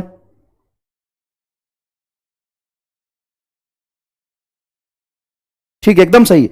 आज सारे बच्चे एकदम जेन्यून आंसर दे रहे हैं, एकदम ढंग की बातें कर रहे हैं। चलिए, और स्लोप की बात होगी तो क्या कहेंगे? स्लोप की बात होगी तो क्या कहेंगे? हम कहेंगे स्लोप है तो हंसता हुआ रोता हुआ रामलाल देखेंगे। ये रामलाल कैसा है? ये रामलाल कैसा है? कैसा रामलाल है? जल्दी बताइए। सर ये रो रहा है, रुतेलू है, एकदम बकलोल है, एकदम रोता हुआ है, इसके जीवन में खुशी की बहुत कमी है, इसको शायद कोई छोड़ के चली गई है, इसको छोड़ के शायद कोई चली गई है सर, ये अपने जीवन में बहुत दुखी रामलाल है, इसका घट रहा है सर, इसको कोई छोड़ के चली गई, इसका घट रहा है सर, इसका घट रहा है सर, स्लोप घट रहा है सर इसका, देखिए। और ये कैसा रामलाल है? सर ये हंसता हुआ रामलाल है, इसके जीवन में सब बढ़िया चल रहा है, ये रामलाल हंस रहा है तो स्लोप क्या होगा? बढ़ रहा होगा। ये कैसा है? ये हंसता हुआ रामलाल है, हंसता हुआ है कि रोता हुआ? बताओ, हंसता हुआ है रोता हुआ? सर हंस रहा है, इसका भी स्लोप बढ़ेगा। और ये कैसा रामलाल है? ये कैसा रामलाल है? रोता हुआ रामलाल है, इसका स्लोप घटेगा, इसका स्लोप घटेगा। इसका स्लोप क्या होगा? घटेगा। क्या ये समझ आया? क्या ये समझ आया? चलो साहब, अब हम मैग्नीट्यूड ऑफ स्लोप की बात कर लेते हैं। चमका चमका चमका चमका चमका चमका, बहुत जोरदार, बहुत जोरदार, बहुत जोरदार, बहुत ही जोरदार, एकदम ज्यादा ही जोरदार बना दिया तुमने एकदम। एक बच्चे ने डिक्रीजिंग इंक्रीजिंग इंक्रीजिंग डिक्रीजिंग, पहला बोला डिक्रीजिंग, दूसरा बोला इंक्रीजिंग, तीसरा बोला इंक्रीजिंग, चौथा बोला डिक्रीजिंग। ये है नीलू नंदिता। नीलू नंदिता के और आंसर से मैंने ये सब कुछ मिलाया है। बिल्कुल सही जवाब है आपका, बिल्कुल सही जवाब है आपका, बिल्कुल सही जवाब है आपका। यस, मजा आ गया सर, मजा आ गया, बिल्कुल सही बात है, मजा आ गया सर। आप थोड़ा ऐसे ही पढ़ाया करो सर, तेज मत पढ़ाया करो। देखो इधर सारी वेरिएशन है बेटा, अभी सारी वेरिएशन निकल के आएगी धीरे धीरे। अभी तो तुमने चेहरे देखे कहां हैं? अभी देखो, मैग्नीट्यूड ऑफ स्लोप पूछ रहा, तो मैग्नीट्यूड ऑफ स्लोप का हमारे स्टार्ट दूसरा ही है। वो क्या कहता है कि मैग्नीट्यूड ऑफ स्लोप देखने के लिए पहले देखो कि ग्राफ कब लेटा हुआ है। यहां पे रेखा लेटी हुई है और धीरे धीरे खड़ी हुई, तो इधर खड़ी हो उधर खड़ी हो, कुछ ना कुछ तो खड़ी हुई है ना। यहां पे रेखा कैसी है? यहां पे लेटी हुई है सर ये रेखा, तो इसका है जीरो, और बाद में कुछ आ गया, बाद में कुछ आ गया, मतलब मैग्नीट्यूड बढ़ा है। स्लोप घट रहा है लेकिन स्लोप का मैग्नीट्यूड बढ़ रहा है। क्लियर है ये बात? यहां पे सर मैग्नीट्यूड देखे तो देखिए बेटा, यहां पे खड़ी है रेखा, यहां आकर लेट गई, तो पहले रेखा खड़ी थी बाद में लेट गई, तो यहां पे मैग्नीट्यूड क्या हो जाएगा? कम। देखिए ना, बाद में जीरो हुआ। और हमेशा इधर से ओरिजिन से आगे तरफ देखेंगे तो ए पहले आएगा फिर बी आएगा। यहां पे देखिए, तो यहां पे बेटा स्लोप जीरो है, यहां पे कुछ आ गया, तो पहले इसका स्लोप जीरो था फिर कुछ स्लोप आ गया, मतलब इसका मैग्नीट्यूड बढ़ रहा। तो ये तो मैग्नीट्यूड भी बढ़ रहा, स्लोप भी बढ़ रहा, बहुत इजी है। यहां पे देखिए कुछ स्लोप है और यहां पे ग्राफ लेट गया है, तो यहां पे स्लोप जीरो हो जाएगा। क्या हो जाएगा बेटा, यहां पे स्लोप जीरो हो जाएगा। तो आप बोलेंगे यहां पे कुछ था, यहां पे जीरो हो गया, मतलब इसका मैग्नीट्यूड कम हो रहा। ये बी सी और डी सेक्शन तो बहुत इजी है, इसमें कोई डाउट नहीं है। स्लोप और मैग्नीट्यूड का नेचर एक ही जैसा है, स्लोप और मैग्नीट्यूड का नेचर एक ही जैसा है, इसमें तो कोई डाउट नहीं है। हां, इस तरह के ग्राफ में थोड़ा सा मैग्नीट्यूड और स्लोप अलग अलग हो जाता है। देखो बेटा, देखो ना, इसमें स्लोप भी बढ़ रहा, मैग्नीट्यूड ऑफ स्लोप भी बढ़ रहा, बड़ा इजी है। इसमें स्लोप भी घट रहा, मैग्नीट्यूड ऑफ स्लोप भी घट रहा। तो ये थोड़ा सा पेशेंटली आपको करना पड़ेगा सॉल्व, और सब लोगों ने बिल्कुल सही जवाब दिया है। ठीक है बेटा, चलिए अब आते हैं हम एक्सपोनेंशियल फंक्शन पे। ये एक्सपोनेंशियल फंक्शन क्या होता है, इसको थोड़ा समझते हैं। जैसे हमने फंक्शन पढ़ा है like y is equal to x जैसा, तो इसका ग्राफ कैसा बनेगा, स्ट्रेट लाइन बेटा, स्ट्रेट लाइन, स्ट्रेट लाइन। ये तुम समझ गए ना, y is equal to x plus c जैसा कोई इक्वेशन होगा, एम एक्स प्लस सी जैसा इक्वेशन होगा, तो ग्राफ कैसा बनेगा, straight line. Very easy sir, very easy, straight line बनी। अच्छा, y is equal to 1/x हो या 1/x स्क्वायर हो, इसका ग्राफ कैसा बनेगा, rectangular hyperbola. y is equal to x square हो या y is equal to root x हो, ठीक है ना बेटा। तो इसका ग्राफ बनेगा दोनों का पैराबोला। अब दोनों का पैराबोला कह सकते हैं, कोई बुराई नहीं है। एक ऊपर की तरफ खुला हुआ y एक्सिस की तरफ खुला हुआ अपवर्ड, और आप कह सकते हैं x एक्सिस की तरफ बेंड पैराबोला। राइट बेटा, ठीक है, कोई दिक्कत है यहां तक, नहीं है, बढ़िया एकदम। अब एक नया फंक्शन मार्केट में आया है, क्या आया है sir, y is equal to e का पावर x। हाई क्या है सर, x e के ऊपर चला गया। हां, एक नया फंक्शन मार्केट में है, लेकिन अपने को घबराना नहीं है। असल में जो e कहीं पे लिखा होता है ना बेटा, ठीक है, e कहीं पे लिखा होता है ना, कहीं पे भी e लिखा होता है, उसका मतलब यह है कि वहां पे 2.71 है। वो e का मतलब होता है 2.71 का पावर x। सर इसको डिफाइन किसी ने क्यों किया होगा, एक्सपोनेंशियल फंक्शन है, एक्सपोनेंशियल फंक्शन बहुत जल्दी इंक्रीज होता है। जैसे हम स्ट्रेट लाइन का ग्राफ देखते हैं तो इसको कहते हैं लीनियरली वेरिएबल, मतलब ये लीनियरली इंक्रीज हो रहा है।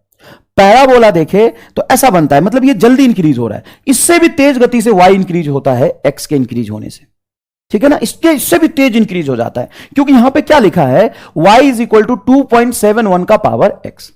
तो सर इसका ग्राफ कैसा होगा, हमें ग्राफ बनाने के लिए एक काम करना पड़ेगा। सर क्या, हमें x की वैल्यू पुट करके y रफली निकालना होगा।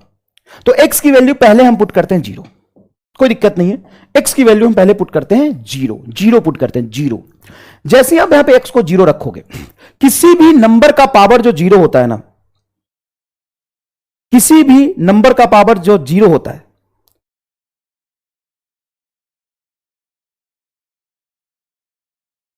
डिफरेंशिएशन, अरे पढ़ाऊंगा ना, सब पढ़ाऊंगा बेटा, सब पढ़ाऊंगा। बताओ यहां से फटाफट बताओ, किसी भी नंबर का पावर जब हम 0 लिखते हैं तो उसकी वैल्यू कितनी होती है, 1। उसकी वैल्यू कितनी होती है, 1। एक युगांडावासी लिख रहा है सर,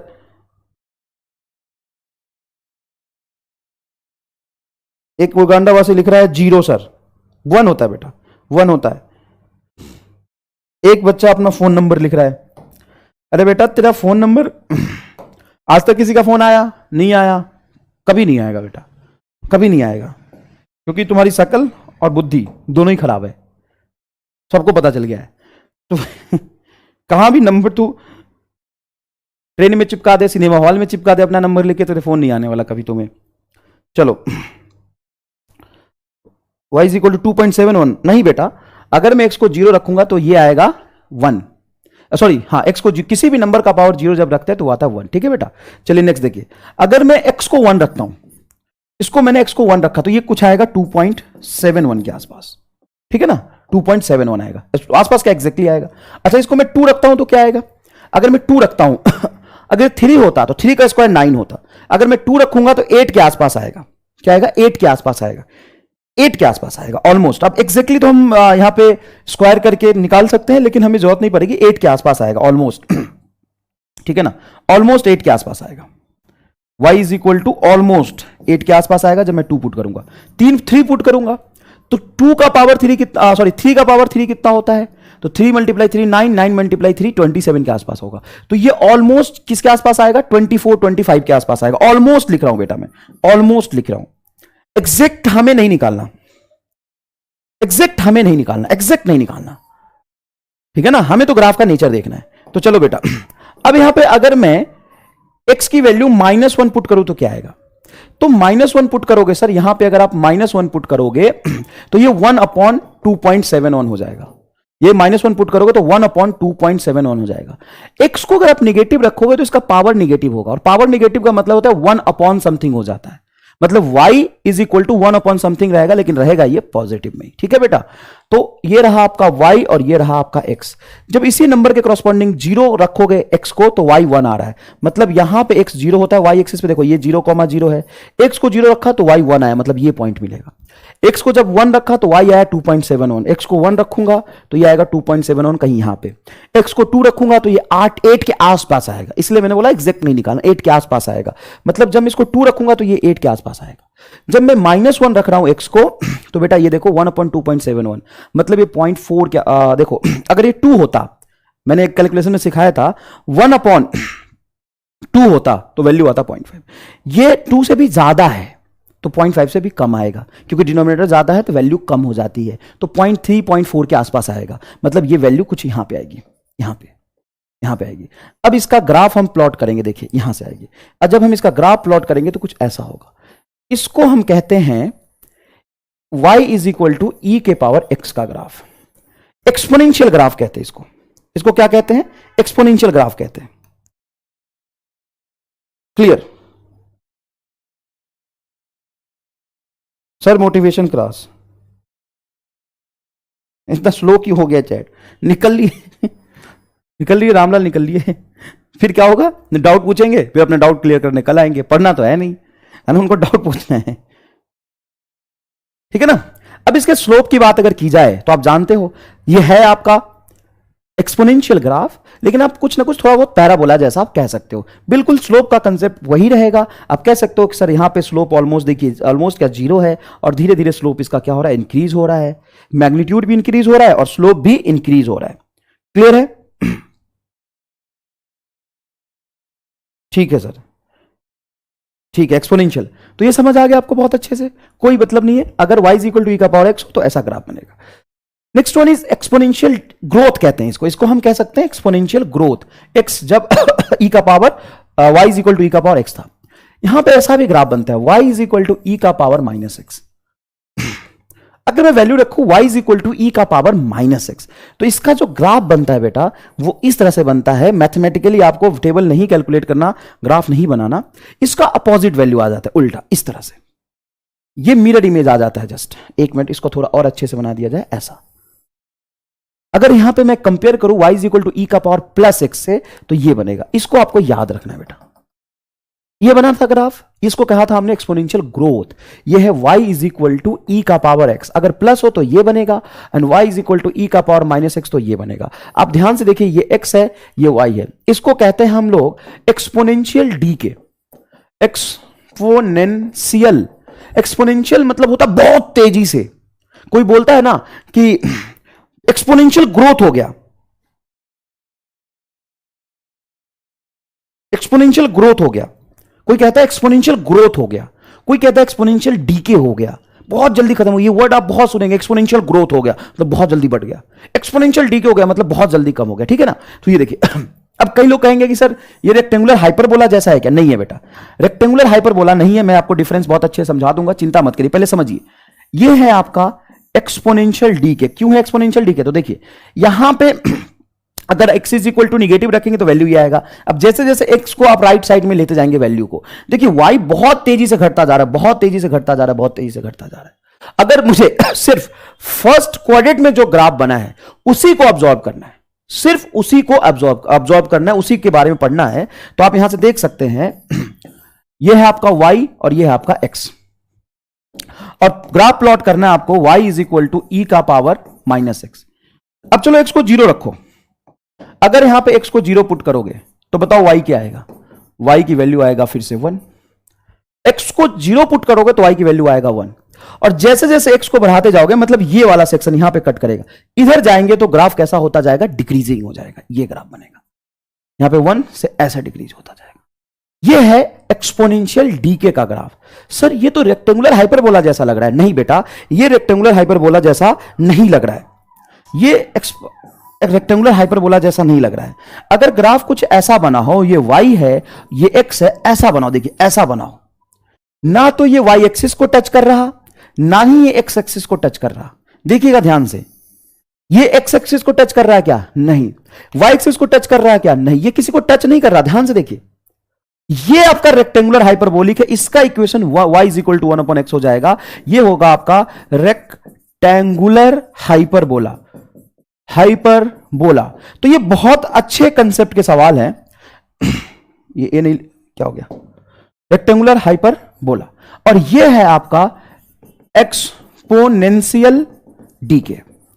ये यहां से टच करके ऐसे डिक्रीज हो रहा है। क्यों टच कर रहा? तो यहां पे x की वैल्यू 0 रखिए, देखिए y इज इक्वल टू क्या आ जाएगा? 1। ठीक है,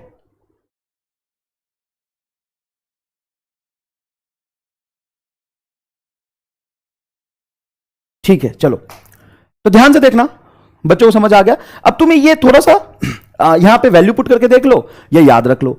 अगर ये y एक्सिस को कट कर रहा है ग्राफ और इस तरह से डिक्रीज हो रहा है तो एक्सपोनेंशियल डीके कहलाता है। y is equal to e का पावर -x का ग्राफ होता है। ठीक है, और अगर रेक्टेंगुलर हाइपरबोलिक हो, ना तो x एक्सिस को कट कर रहा है, ना ही y एक्सिस को कट कर रहा है, तो ये रेक्टेंगुलर हाइपरबोला होता है y is equal to 1/x। बहुत ही सिंपल है।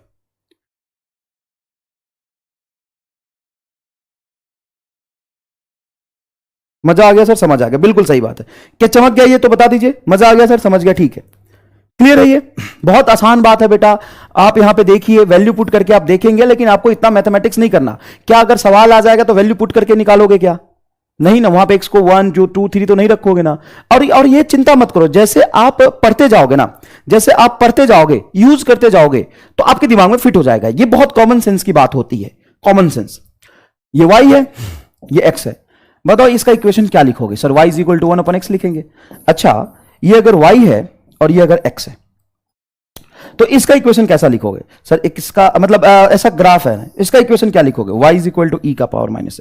ऐसे टच करके, y एक्सिस को टच करके नीचे जा रहा हो तो एक्सपोनेंशियल डीके होगा, और बिना टच करे ऐसा ग्राफ बने, मतलब है तो दोनों दिखने में एक जैसा, है तो दोनों में दिखने में एक जैसा, चमका चमका चमका चमका, बहुत बढ़िया बेटा, है तो दोनों में, दोनों दिखने में एक जैसा, लेकिन आप ध्यान से देखेंगे तो ये रेक्टेंगुलर हाइपरबोला है, ये एक्सपोनेंशियल है। क्लियर है बेटा? तो ये ग्राफ वाला डीपीपी जो भी था, कि आपको जिस भी क्वेश्चन में थोड़ा बहुत डाउट था वो सारे क्लियर हो गए।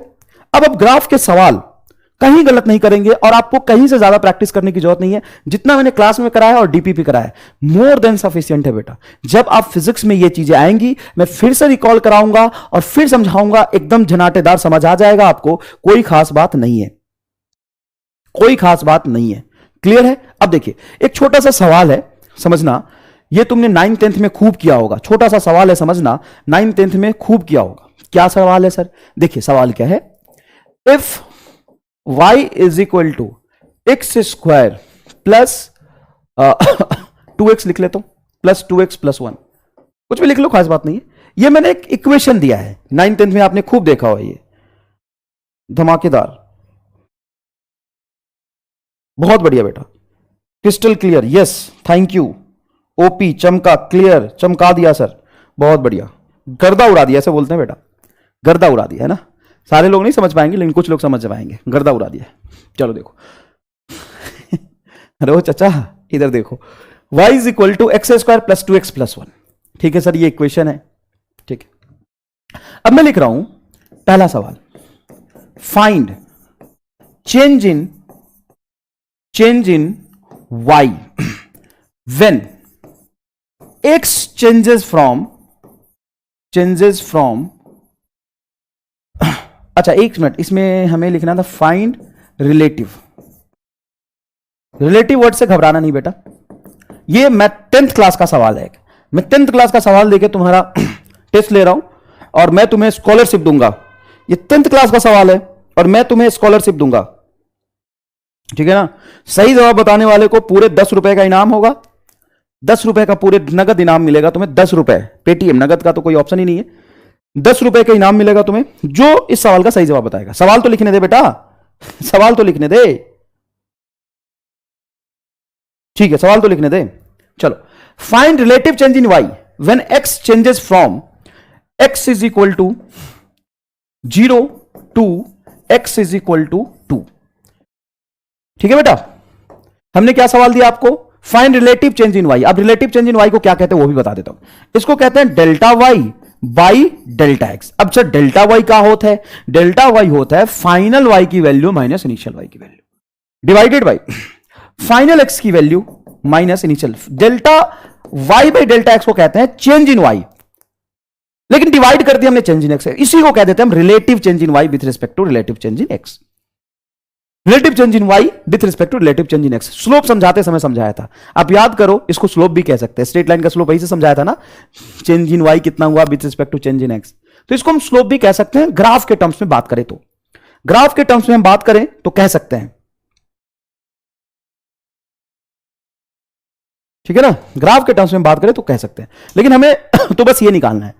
चेंज इन वाई का मतलब है final y minus initial y divided by final x minus initial x. ठीक है ना, तो इस सवाल का सॉल्यूशन हमें चाहिए। तो कई लोगों ने कुछ दिया है 2 3 4, लेकिन सबका आंसर अलग आ रहा है, 8 9 4 कुछ भी अलग आ रहा है। ठीक है, तो हम एक बार निकाल देते हैं। ठीक है, तो सर आपने x की वैल्यू तो दो दिया, x आपने दिया है 0 और x को दिया आपने 2, तो x की दो वैल्यू दिया आपने 0 और 2, x की दो वैल्यू दिया आपने 0 और 2।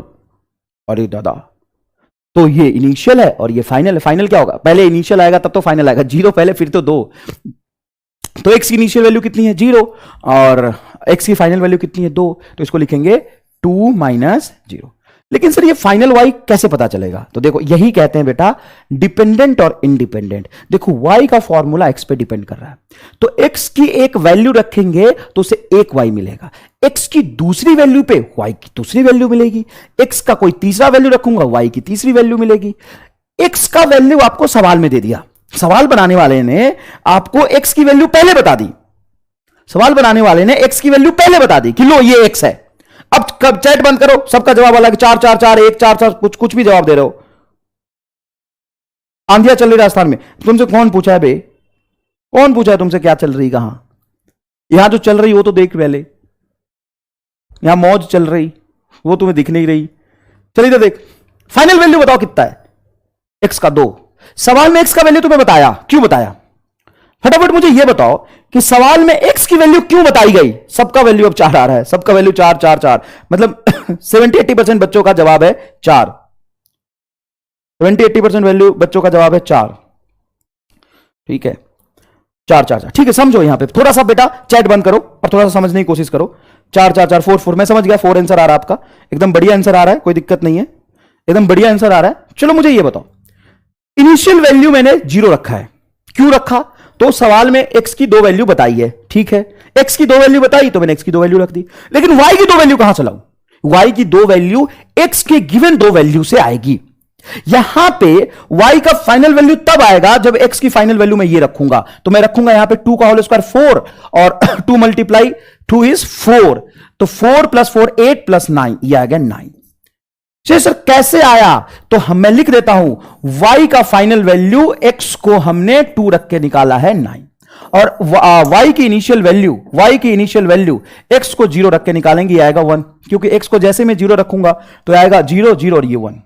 ठीक है सर, तो 9 - 1 is 8 sir, divided by 2 sir, तो जवाब क्या आया सर 4।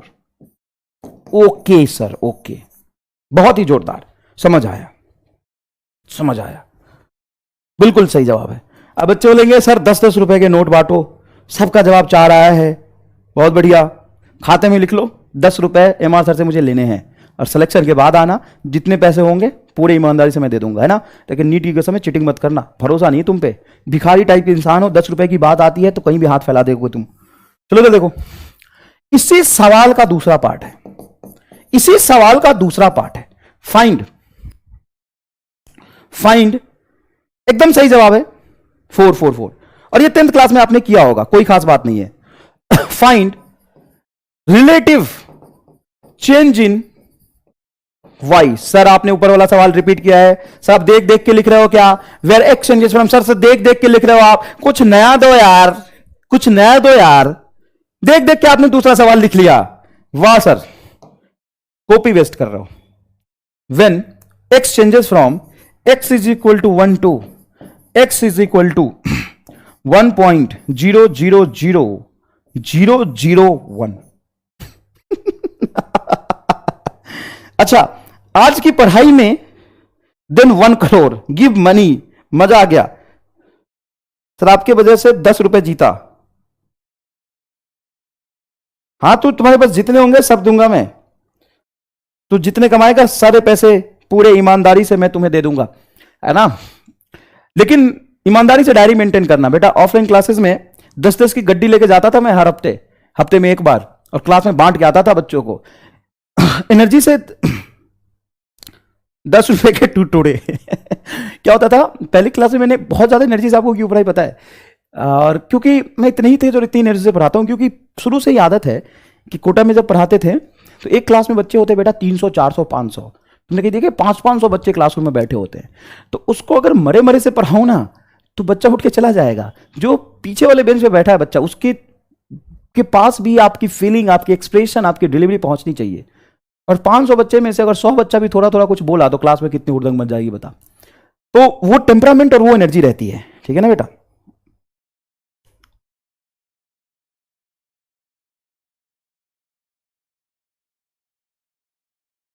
चलो, अब कोई जवाब नहीं दे रहा सर, बड़े आदमी। चलो चलो आओ इधर, बताइए इस सवाल का जवाब कौन बताएगा।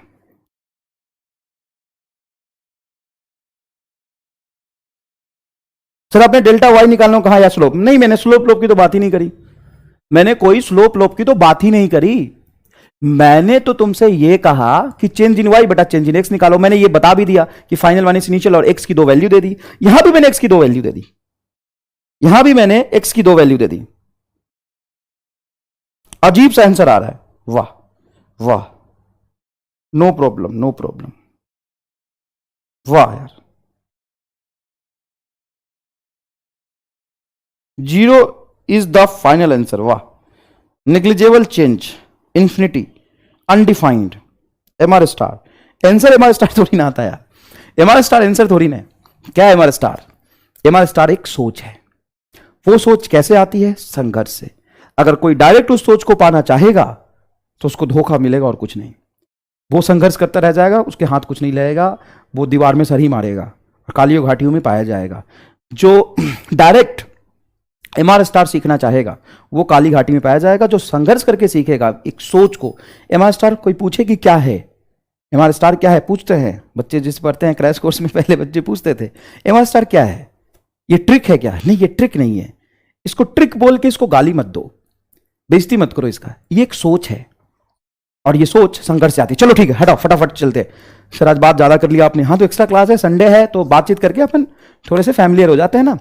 सर आप वैसे कूल लग रहे हो, पहली क्लास में आपने तो धमका दिया था। हर तरह के रूप है मेरे। चलो इधर देखो, स्ट्रिक्ट बनना पड़ता है बेटा, हर बच्चे के लिए अलग अलग है ना। अपन पढ़ने वाले बच्चे के लिए एकदम कूल रहेंगे। चलो चलो बताइए एमआर स्टार का फुल फॉर्म। चलो इधर देखो, फिजिक्स आपने, अब चैट बंद करके सुनिए ध्यान से।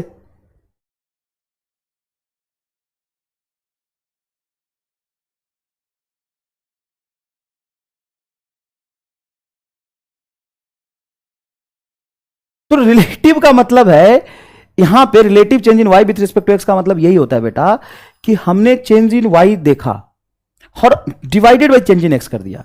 जब किसी में चेंज देखते हैं तो वो चेंज अपने आप नहीं हो रहा है, वो एक्स में चेंज होने की वजह से हुआ है। इसीलिए हम कहते हैं delta y by delta x.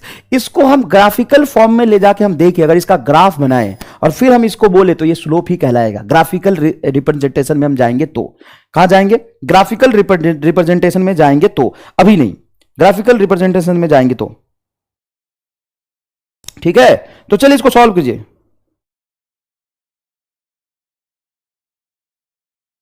चलिए, बहुत सारे बच्चों ने बहुत कोशिश किया, नॉट डिफाइंड, इनडिफाइंड। और सुनिए, चलिए अब चैट बंद करके ना मेरी बात सुनिए, बहुत ही एक अच्छी चीज सिखाने वाला हूं मैं, ध्यान से सुनिएगा। देखो क्या होता है कि जो आपने 9th 10th में फिजिक्स पढ़ी और केमिस्ट्री पढ़ा तो आपने फिजिक्स पढ़ा, आपने मोशन पढ़ा, साउंड पढ़ा, न्यूटन्स लॉ ऑफ मोशन पढ़ा, लेकिन कहीं भी आपने डिफरेंशिएशन और इंटीग्रेशन जैसी चीज नहीं पढ़ी।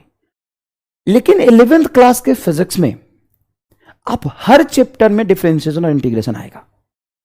तो सर 9th 10th में भी फिजिक्स ही था और आप 11th 12th में भी फिजिक्स ही होगा। तो पहले डिफरेंशिएशन के बिना काम चल जाता था, लेकिन अब बिना डिफरेंशिएशन के काम क्यों नहीं चलेगा सर? और डिफरेंशिएशन क्या होता है उससे पहले यह फील करना जरूरी है कि किसी के भी दिमाग में क्यों आया, कैसे आया, किस वजह से आया कि वो डिफरेंशिएशन जैसी चीज डिफाइन करे। क्यों दिक्कत, कहीं दिक्कत हुई होगी ना यार। 9th 10th में तो बढ़िया फिजिक्स चल रहा था, तो समझो कि डिफरेंशिएशन अचानक से किसी के सपने में नहीं आया कि चलो आज मैं डिफरेंशिएशन पर सीख दूंगा, आज मैं डिफरेंशिएशन का इन्वेंशन कर देता हूं। ऐसा किसी के दिमाग में रातों रात नहीं आया। पहले फिजिक्स चल रहा था, बढ़िया चल रहा था, अचानक से दिक्कत हुई। और जब दिक्कत हुई, भैया 9th 10th की फिजिक्स बर्बाद है, रश्मि पटेल बेटा इसलिए मैं कह रहा हूं कि 9th 10th में थोड़ा सा पढ़ के अब थोड़ा सा मेहनत तो करना पड़ेगा ना डॉक्टर बनने के लिए। ऐसा तो नहीं कि सारी रिस्पॉन्सिबिलिटी मेरे पे डाल दोगे, थोड़ा सा आपको ही मेहनत करना पड़ेगा। चलो देखो चलो देखो चलो देखो, ध्यान से सुनो। तो सर आप पहले जब कभी भी डिफरेंशिएशन किसी के दिमाग में आया, उससे पहले भी फिजिक्स थी, ऐसा नहीं कि उससे पहले फिजिक्स नहीं था। डिफरेंशिएशन के आने के पहले फिजिक्स था या नहीं? हाँ या ना में जवाब दीजिए। डिफरेंशिएशन आने के पहले फिजिक्स था कि नहीं था? था। डिफरेंशिएशन आने के पहले, डिफरेंशिएशन नाम का चिड़िया क्या होता है तुम नहीं जानते, और किसी ने अगर कहीं से पढ़ा है तो उसको भूल जाओ। किसी ने अगर डिफरेंशिएशन कहीं से पहले पढ़ लिया, इसमें से आधे बच्चे होंगे डिफरेंशिएशन पहले से कहीं ना कहीं पढ़ लिए होंगे, अपने भैया से, अपने चचा से, रामलाल से, तो उसको भूल जाओ। और मेरी बात सुनो, फील करो एकदम एकदम फील दिला के मैं मैथमेटिक्स पढ़ा दूंगा तुम्हें, तो फिजिक्स कितनी फील आएगी तो उसकी तो लेवल ही अलग है। पहले मैथमेटिक्स ही फील कर ले। जब डिफरेंशिएशन का कंसेप्ट किसी के दिमाग में आया तो उसके सपना नहीं आया। आपने सुना होगा कि आवश्यकता ही आविष्कार की जननी है। कोई चीज इन्वेंट होता है, कोई चीज इन्वेंट होता है तो उससे पहले दिक्कत होती है, उससे पहले दिक्कत होती है, और उस दिक्कत को ओवरकम करने के लिए हम इन्वेंशन करते हैं। तो पहले फिजिक्स था, एकदम खूब था, जोरदार था। 9th 10th में खूब फिजिक्स पढ़ा है तुमने। वैसे ही पहले साइंटिस्ट भी खूब खेलते थे फिजिक्स से, लेकिन एक जगह ऐसी दिक्कत आई कि सब लेट गए। जैसे तुम सारे लेटे मिले हो ना अभी, उसी तरीके से सारे साइंटिस्ट लेट गए कि हमसे ना हो पाई दादा, हमसे ना हो पाई। सारे साइंटिस्ट लेट गए कि साहब इससे आगे अब कौन आएगा, क्या इससे आगे फिजिक्स कभी बढ़ पाएगा, इस दिक्कत को क्या कोई ओवरकम कर पाएगा। दिक्कत क्या थी जो अभी तुमको हुई है? दिक्कत क्या थी जो अभी तुमको हुई है? क्या दिक्कत हुई है? ये दिक्कत हुई है। देख, ये दिक्कत हुई है। ये सवाल तुम सॉल्व नहीं कर पा रहे थे। यहां पे y गिवन है, y is given x square plus 2x plus 1। x के एक वैल्यू पे, x के पर्टिकुलर कोई वैल्यू रखूंगा अगर मैं 1, तो यहां पे y की कोई वैल्यू आएगी, और x की कोई दूसरी वैल्यू रखूंगा 1.0000, कितनी भी छोटी है, y की दूसरी वैल्यू आएगी। लेकिन किसी एक साइंटिस्ट को इस सॉल्व करने के लिए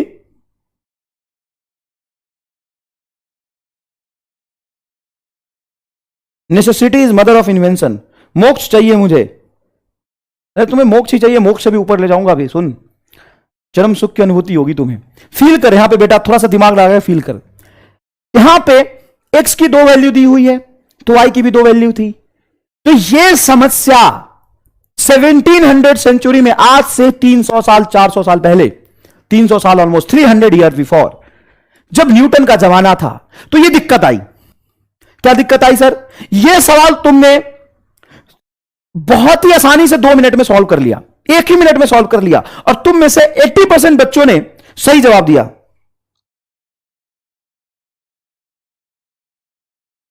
तुम में से 80% बच्चों ने सही जवाब दिया कि सर आप सही कह रहे हो, ये वाली जो चीज है ना, ये हमने सॉल्व कर लिया। लेकिन ये हम नहीं कर पा रहे थे, कुछ भी अंड-वंड जवाब दे रहे हो। सर 0 होगा, 0.001 होगा, सर ये होगा, सर y होगा, सर ये होगा, वो होगा। अब नहीं, सारे लेटे मिल गए। तो जैसे इसमें आपने तुरंत जवाब दिया और इसमें सारे लोग लेट गए। उसी तरीके से साइंटिस्ट कम्युनिटी भी साहब लेट गई एकदम, और अंधेरी घाटी में भटकने लगी कि इस सवाल का सॉल्यूशन कोई है तो कर दे। क्योंकि जब मैं यहां पे रखूंगा 1.00001 का होल स्क्वायर, तो साहब तुमसे 2.4 का तो स्क्वायर होता नहीं है, 1.4 का तो स्क्वायर होता नहीं है, 1.0000001 का होल स्क्वायर कैसे कर लोगे बे? ये कैसे कर लोगे यार? समस्या है, सब समस्या है। तो सर अब क्या करें? किसी को तो आगे आना पड़ेगा। तो न्यूटन साहब फिर से आगे आए और न्यूटन साहब ने बोला ये मैं कर सकता हूं। न्यूटन साहब ने बोला ये मैं कर सकता हूं। कैसे कर सकता हूं? तो मैं एक ऑपरेटर दूंगा, उस ऑपरेटर में आपको ये y की वैल्यू डालनी पड़ेगी। उसमें ऑपरेटर में पहले y की वैल्यू डाल दो और फिर वहां पे x को 1 बोलो या 1.00001 बोलो, एक ही बात है। क्यों सर? क्योंकि ये 1 है और यह 1.00001। इतना इनफाइनेटली स्मॉल चेंज हुआ है x में कि आप इसको x इज इक्वल टू 1 ही मान सकते हो। फिर मैं एक ऑपरेटर दूंगा, उस ऑपरेटर के अंदर इसको डाल देना, उस ऑपरेटर के अंदर इसको डाल देना और x is equal to 1 put कर देना, वैल्यू आ जाएगा। घबराओ मत, अभी सुनो ध्यान से। बचपन में जब तुमने प्लस पढ़ा था, plus, addition, subtraction, multiplication, division, जिस भी सर या मैडम से पढ़ा होगा आपने, सर या मैडम से पढ़ा होगा पहली बार, तो कूटे गए थे कि नहीं कूटे गए थे? क्या तुम 2+2 को जोड़ने के लिए लात खाए हो कि नहीं खाए हो, ये बताओ। और कैसे सिखाया गया था 2+2 बताना जरा। 2+2 कैसे सिखाया गया था तुम्हें? 2+2 की मैथमेटिक्स भी तुम्हें कैसे सिखाई गई थी बताओ? तुम ऐसे जोड़ते थे 1 1 2 1 1 2 1 2 3 4, वाह रामलाल वाह। और ये भी नहीं कर पाते थे, सबने लात खाया इसको सीखने के लिए भी। चलो 3+4 कैसे करते थे बता? 3+4 कैसे करते थे बोल? सर 3+4 हमने ऐसे सीखा था। कैसे सीखा था 3+4 बोलो?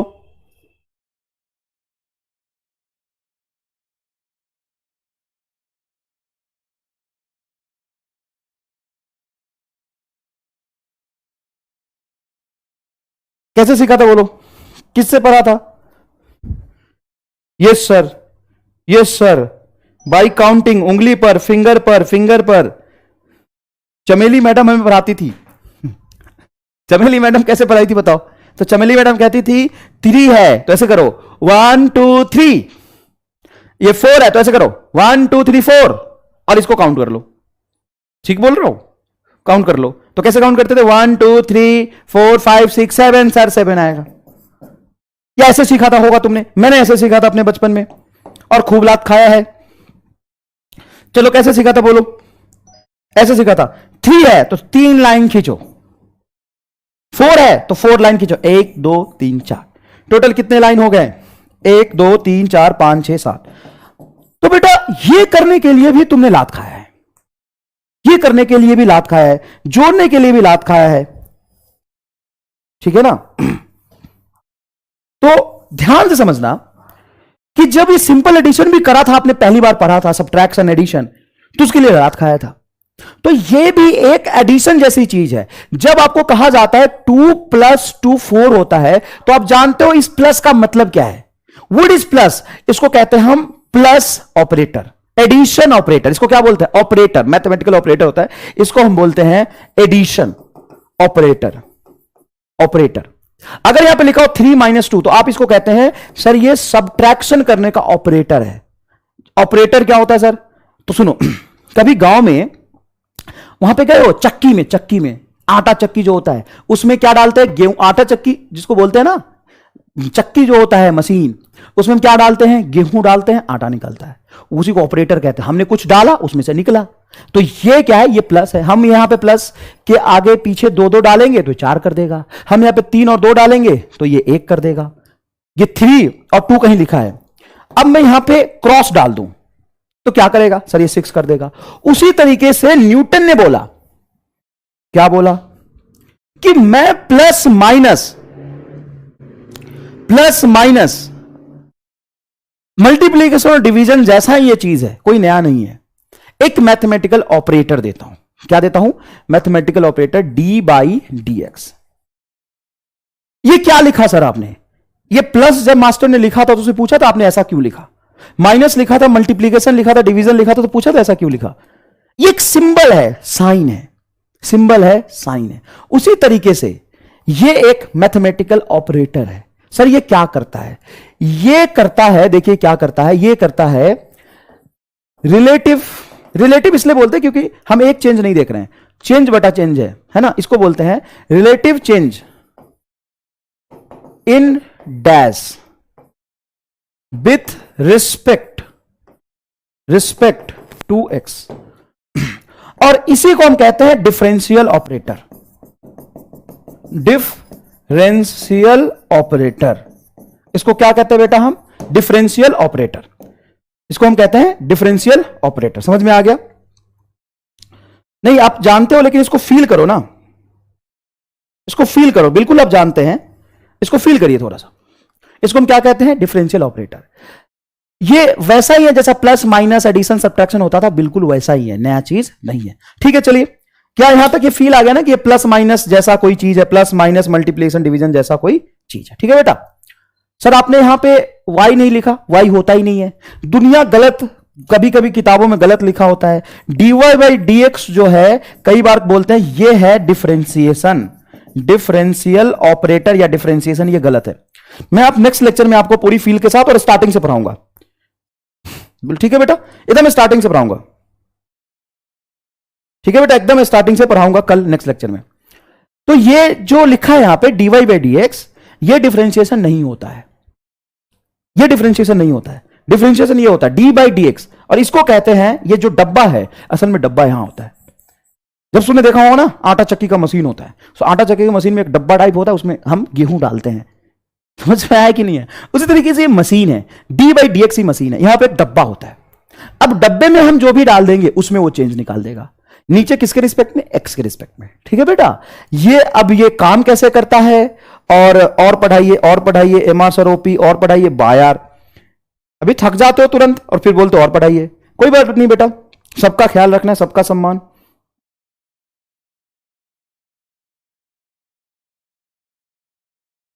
ठीक है बेटा? कोई दिक्कत नहीं है, कोई दिक्कत नहीं है। अपन धीरे धीरे पढ़ेंगे और अच्छा पढ़ लेंगे, अभी समय है बहुत, कोई दिक्कत नहीं है। तो हम असल में डिफरेंशिएशन अभी फिर और समझाएंगे आपको, लेकिन आपको थोड़ा सा ये फील दिलाना था बस मुझे कि यहां पे डिफरेंशिएशन जो चीज होती है वो क्या होती है। डिफरेंशिएशन जो चीज होती है वो क्या होती है। तो ये डिफरेंशिएशन नहीं होता, ये डिफरेंशिएशन होता है। ऐसा क्यों है तो ये नेक्स्ट लेक्चर में आपको पढ़ाया जाएगा। ठीक है बेटा? चलिए, तो आज का क्लास हम खत्म करते हैं। नेक्स्ट लेक्चर में हम डिफरेंशिएशन फिर से आपको पढ़ाएंगे। मैं again and again I am repeating, differentiation फिर से मैं फील दिला के पढ़ाऊंगा। आपको बताऊंगा कि dy by D x differentiation नहीं होता, सिर्फ d by D x he differential operator होता है। क्लियर है? धन्यवाद।